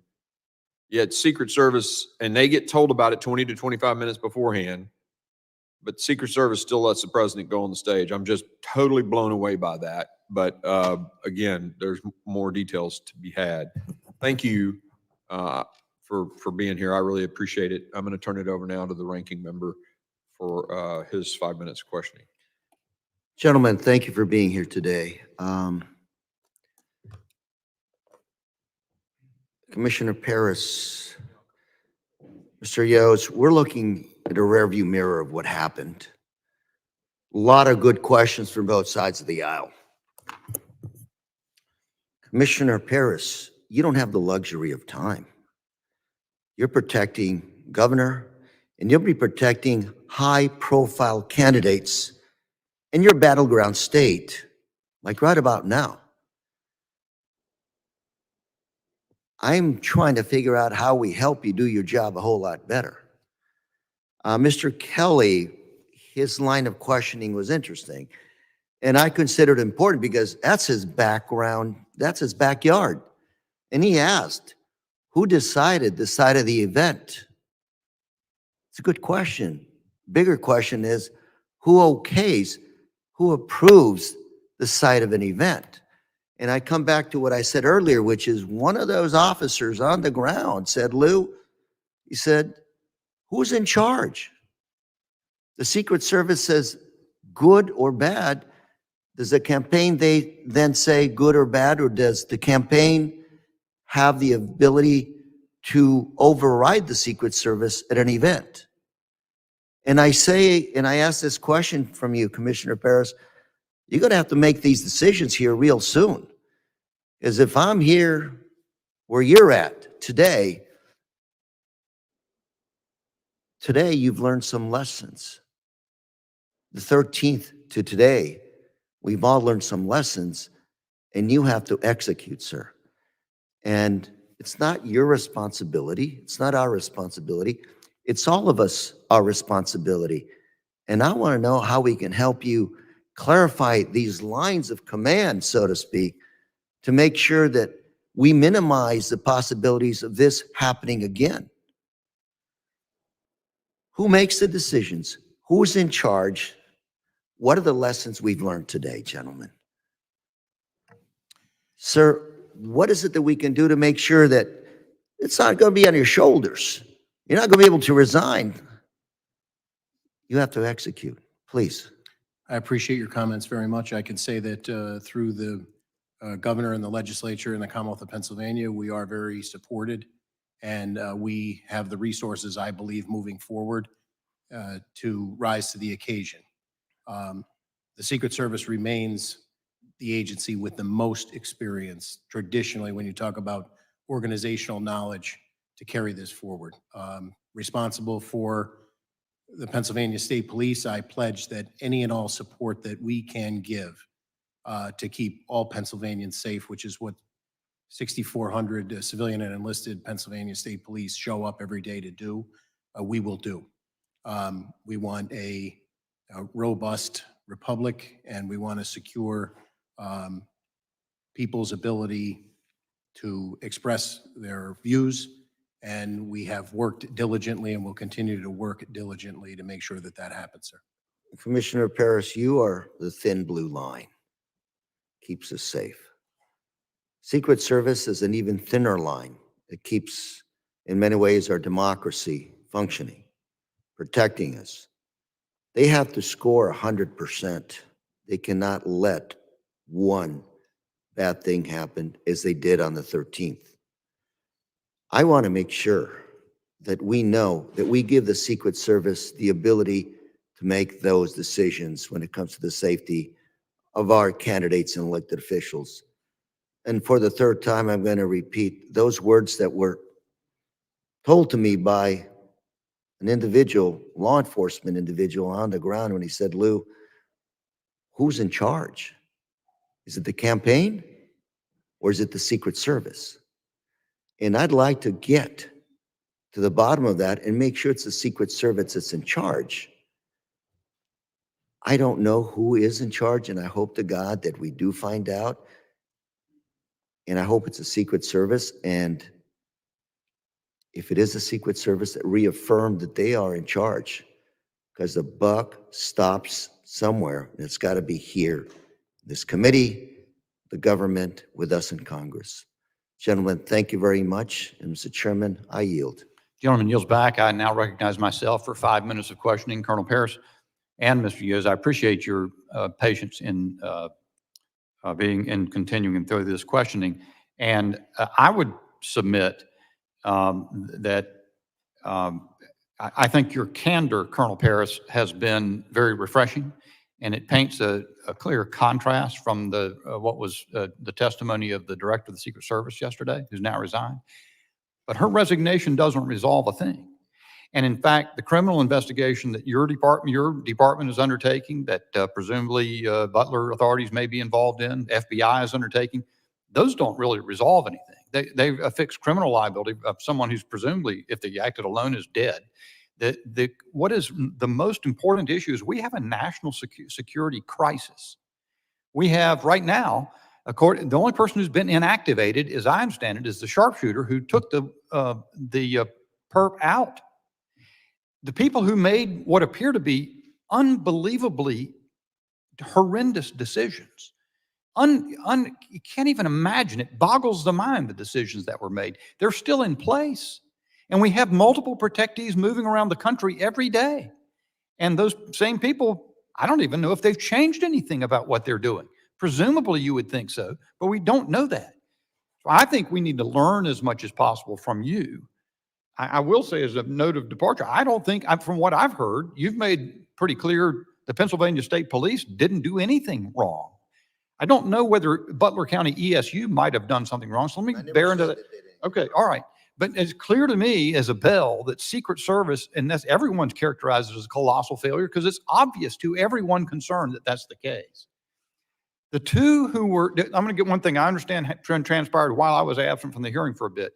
Do I understand that the two Butler ESU officers who one hoisted the other to the roof line where the crooks turned and leveled the rifle at him, those were two different ESU officers than the ones that originally spotted crooks from the second floor? Is that correct? So just to be clear, my understanding is the two officers that responded and one hoisted up the second one were not part of Butler ESU. They were two separate municipal officers who were tasked with a different responsibility. I would speculate as an example to say a traffic post or a understood. And they responded. I don't know, again, the specifics as to how they were alerted, but just to be clear, they were two separate. Yes, sir. Okay. The ESU, the Butler ESU officers who spotted Crooks. Do I understand correctly? They spotted him from the second floor of the AGR building. That is my understanding, yes, sir. Okay. Were they posted there in order to maintain overwatch on the roof? Or were they generally assigned roving responsibility to be in the vicinity of that building? I can't answer that, and I would defer to the Secret Service as to what the communication was and the assignment given.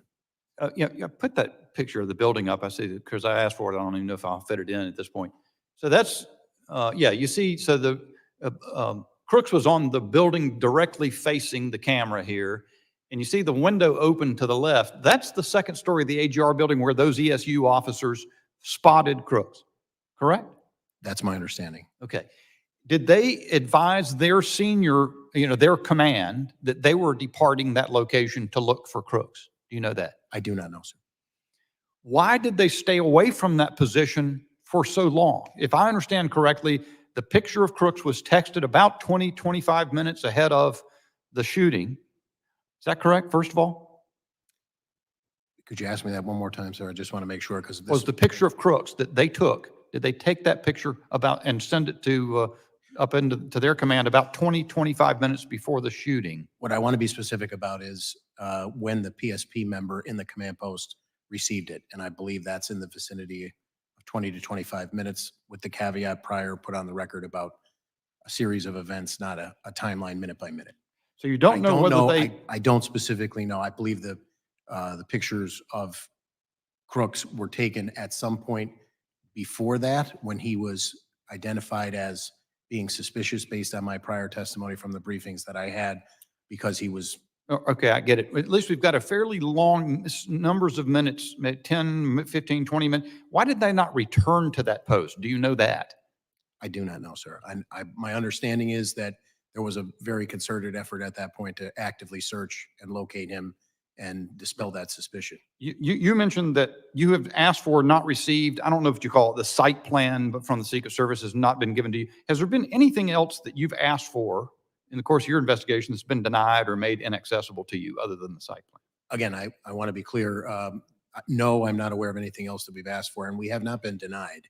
I just believe we haven't received it yet. So I want to make sure I'm not mischaracterizing that. We asked for it and we have yet to receive it. Yeah, we never get denied stuff. We just never get it. My time having expired, I recognize the gentleman from New York, Mr. Lilloda. Thank you, Chairman. Colonel, I want to reiterate the appreciation this committee has for your energy, your stamina, your focus, your candor. It's regrettable that some of our federal colleagues are not at the table with you today. We would have liked to extract for them some of the facts from 10 days ago. My colleagues from both sides of the aisle, I think, asked good, fair questions of you, and you gave good, fair, accurate responses to them that helps us understand July 13th a little more. It was only 10 days ago. We're probably only in the infancy of that investigation of our oversight responsibilities, but you've provided us a lot. I want to use the remainder of my time to look forward. There's going to be a lot of conjecture about what happened, who's at fault, but putting that aside, we've talked about flaws that happened on July 13th, be it tactical flaws about communication, strategic ones like lack of drones, administrative ones like command and control and who has what authority, what are the rules of engagement. So I wanted to ask you, Colonel, and it's been said, Pennsylvania is going to have a number of more rallies, appearances, where the public is going to interact with presidential candidates from both sides of the aisle. What are you going to do? How are you going to assert yourself in your leadership role to reduce the likelihood of an incident like this, specifically with respect to tactics? We understand that radio communications were a weakness. Do you have a perspective on looking forward, how you might command your officers in a different manner to ensure that from a tactical perspective, specifically with communications, these events are held differently in the future, sir? So yes, I will start with referring to the testimony of Congressman Luttrell about reinforcing and reiterating to try and mitigate any potential complacency. The Pennsylvania State Police maintains the Pennsylvania Criminal Intelligence Center. We're always trying to lean forward and glean as much criminal intelligence as we can, not only generated within the ranks of the Pennsylvania State Police, but our local partners, our county partners, and then through task force collaborations that we have with multiple federal agencies. I can tell you that we will not back away from the Secret Service We will lean forward to support them, and all of the resources of the Pennsylvania State Police will be brought to bear to keep Pennsylvanians and those visiting the Commonwealth safe. Have you considered communications specifically? Different radios, training on those radios, other communications devices, be it digital or voice or whatever. Have you considered prospectively either acquiring new technology, implementing new training, or otherwise developing tactics that allow not only state and local to communicate better with each other, but also that communication to be shared more effectively with your federal partners? I would say in the short term, coming up to the election, where there's an extreme temporal component there that would make that difficult. Maintaining critical communications during any operation, be it an investigation of a traffic crash or a major investigation, a Cavalcante manhunt, an Eric Freen manhunt, a 95 bridge disaster, a derailment of a train on the border with Pennsylvania, a 6-hour running gun battle in Juniata County. We're always looking to get better, and communications that we maintain are a critical part of that. So I can commit that we will try to get better. If there is something that these future endeavors, which we've committed at the top of the testimony to be a part of, proves that we can be better, we're always looking every day to get better. I know that members are allowed to, through the appropriations process, advocate for more resources to come to their state and local their state and local law enforcement partners for things like communications devices. I know that I've been able to lean into that process here, and I would sure that Mr. Kelly and others from the Pennsylvania delegation would endeavor to use federal funds to help augment your ability to increase your ability to communicate among each other and also with federal partners. I want to move to strategy, thinking a little more outside the bubble in the days and weeks leading up to an event. Colonel, do you have a sense on prospectively technology that you use, like drones, other decisions you might make, like stationing somebody on a nearby high vantage point like a water tower? You've heard some feedback from some informed members here today. Are those things helpful for you to plan moving forward to seize opportunities, both technological and physical, for events moving forward? Short answer is yes. Our undercover assets and the surveillance and intelligence gathering is something we rely on heavily. We do have some drone capabilities that we're always looking to augment, but they're a phenomenal tool, and certainly their use will only expand into the future, probably long after my career and somebody who comes well after. But we're always looking to lean forward and do the job better, sir. And I think what I heard, Colonel, from the totality of the interactions today was administrative issues related to command and control, rules of engagement, who thought they had what authority, who thought they had to call somebody to do something. Colonel, do we have your commitment that you'll lean as far forward as possible and essentially command my negation, that you'll do everything that was within your power until you're told to stop to ensure the safety of presidential candidates? Yes, sir. Thank you, Chairman. I yield. Gentleman yields back, and Chairman Green's going to return momentarily, so I want to keep the hearing going pending his return. And I've got a few more questions, and so I will call a third round of questioning. And let me then recognize myself for 5 minutes. Colonel Paris, did you say? I think I heard you say in the course of the hearing that you believe Mr. Crooks fired 8 shots and that 8 shell casings were recovered. Did I hear that? Yes. Okay. Were they all recovered in the vicinity of his body? I'm told that they were. When the information, let's see, the information concerning having identified Crooks as a suspicious figure was relayed, and the text message was sent to the Secret Service Command Center. PSP was present, I understand. Is that correct? The PSP member who received those from Butler ESU. That's what I want to clarify first. Was it a PSP member who received that text? So I can comment that it was a PSP member who received that from Butler ESU. And passed it and then advised Secret Service. Immediately advised Secret Service and then passed it at their direction to a telephone number, texted the information to a telephone number. That's what I was briefed. It was given by the Secret Service representative. Did the Secret Service representative indicate to whom that connected? Who was being sent the information via that number? I do not know. Our understanding was from an interview that we conducted that it was some sort of tactical asset of the Secret Service. Was there any comment or discussion in the command center about the advisability of keeping the president off the stage until the matter was resolved, either at that moment or later? I do not know, and I would only underscore what I said before, the distinction between suspicion versus a threat. At that point, I think concerning, but it was still, the perspective at the time was suspicious and not yet a threat. How did, so the information was relayed from ESU officers to a PSP officer. Is that, do I understand that correct? Yes. Did ESU have command officers in the command center? That was asked earlier, and like I said, I received a briefing that my understanding was that there were Butler County representatives in the command post, but I cannot definitively tell you from any briefings that I've had who and when they were there.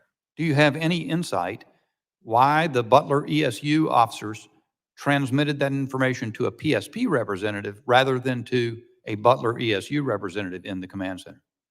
I understand that there was, the Butler ESU person from whom it came and the PSP member to whom it was sent they essentially knew one another. Was there any mechanism in place to monitor the location presence of the ESU officers who were at the second floor window and departed from there to go look for crooks? Was that any kind of communication ongoing in the command center with that, about that? I don't know. Right. Is that a regular practice in PSP operations to have someone monitoring the location, presence, posting, absence from posts of members of your force? I would say in general, you need to know where your assets are deployed, but I would also say, depending on what the prior rules of engagement are, there may be a situation that could realistically, outside of the example we're discussing today, that we would expect our people to make a decision in the immediate moment to address another issue.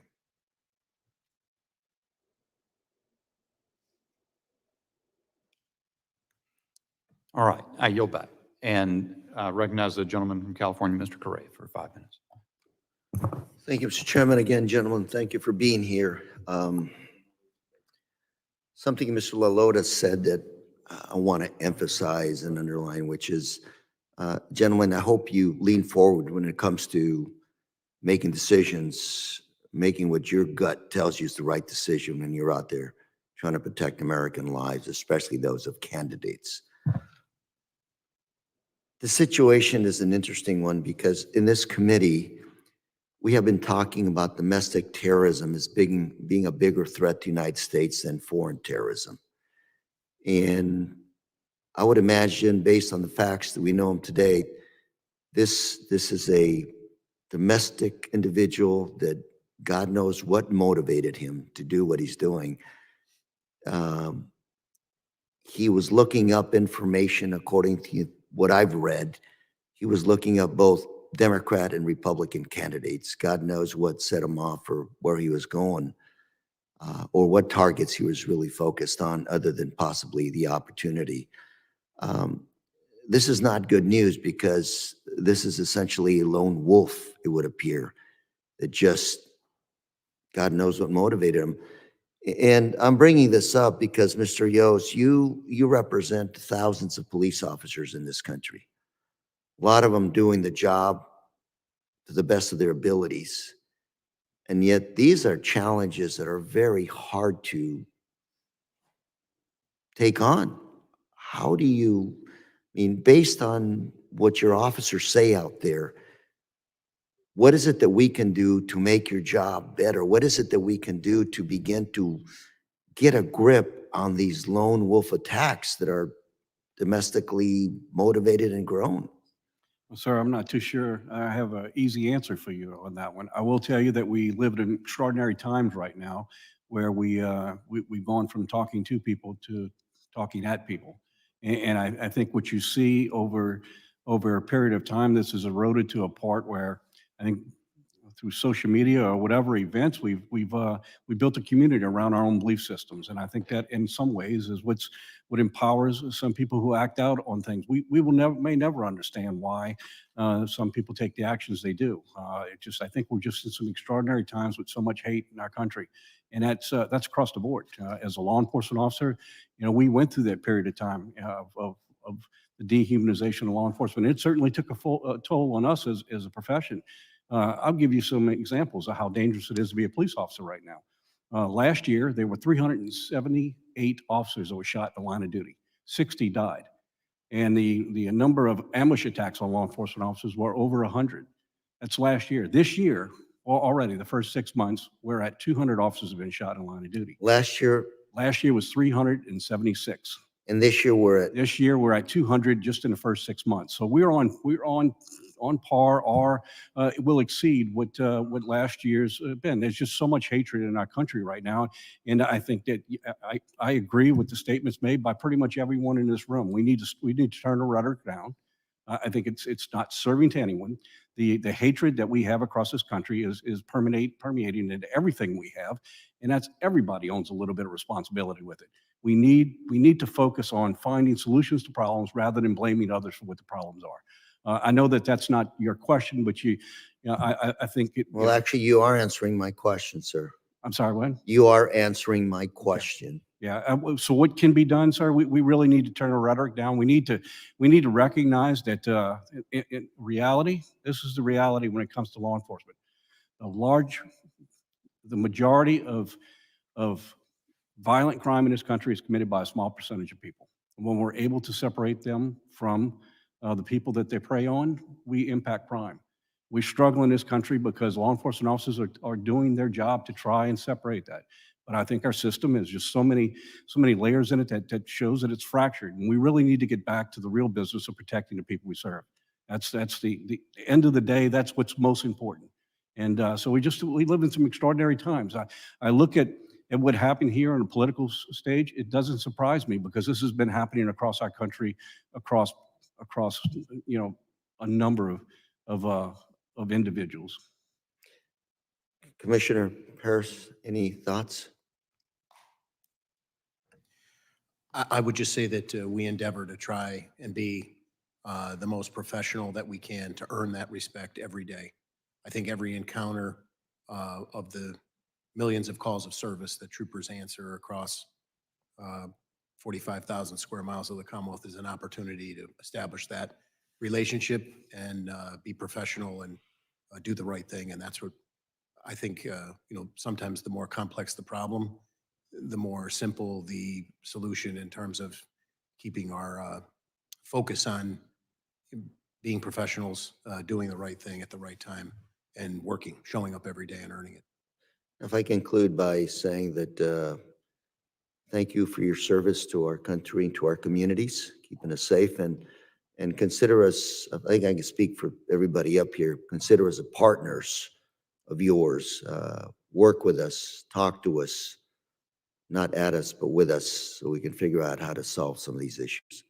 Thank you very much, Mr. Chairman. My time is up. Gentleman yields back, and all time having expired in the second round of questioning, I would yield to the ranking member for a closing statement if you have one.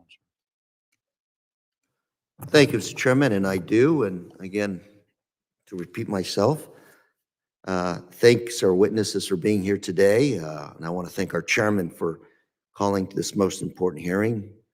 July 13th was a tragedy. Can't let it happen again. And that's why we're here today, oversight to get the facts. And I believe that we have started getting some facts. A whole lot more work to be done, but we're going in that direction. We do have a lot of questions for the Secret Service, for local law enforcement. And as Mr. Ivey said, the locals didn't get a lot of notice when it came to this campaign event for a presidential candidate. We need to do better. The American public is relying on us to get some answers. They want to make sure that, that we're doing the best we can. to guard our democracy by guarding our candidates to office. And as we get closer to the November election, like you both have said, we got to watch the rhetoric. We got to tone it down. And I've heard those words in this committee. Right after January 6th, we echoed those same words from both sides. Tone it down, folks. And we're still there. We can do better. We can do better for this country, for our democracy. We need to again set an example for the rest of the world. All of us together, we can do this. Thank you very much, Mr. Chairman, and I yield.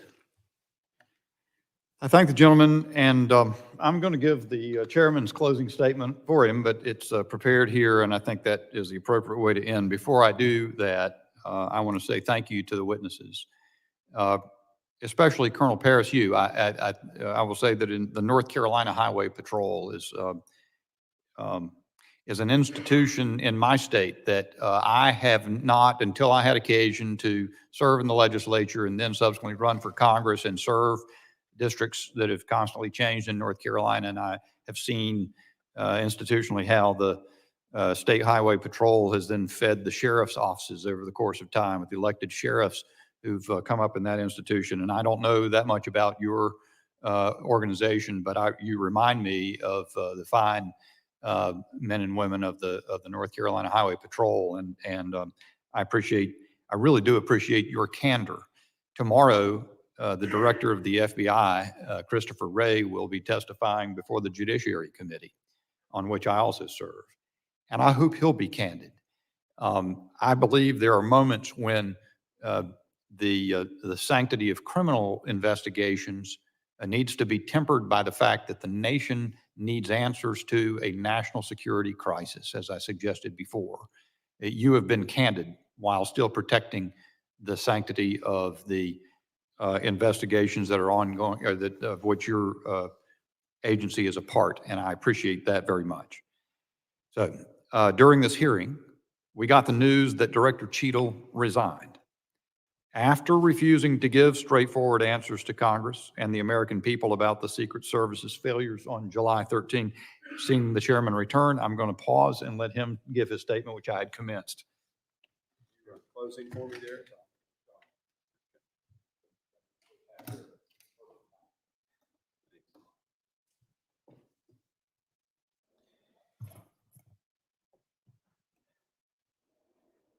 However necessary as it was, Director Cheadle's indisputably overdue resignation is only the first step on the path to accountability and reform. Today's hearing was a vital step in obtaining more information about what happened in Butler, Pennsylvania, but Congress has a lot of work ahead of us.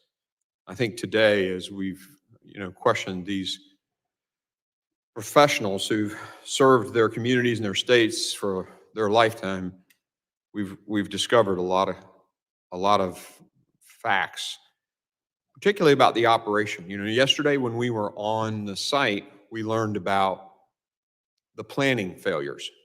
Today, we've learned about conducts of the operation failures, communications and things like that, people moving and maybe not notifying, those kinds of things. Secret Service making a decision to not stop the president when a guy's using a rangefinder and is described as suspicious looking. I just boggles the mind.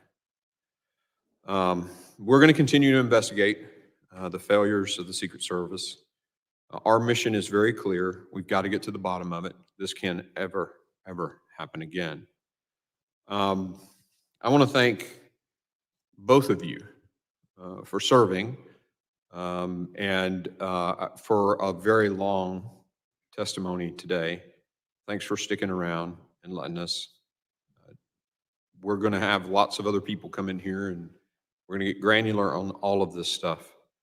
But this is the closest that anyone's come to taking the life of a president or a presidential candidate in over 4 decades. It can never happen again. It just simply cannot. So we're going to continue our fact finding to figure out exactly how it happened, much like a after action review would.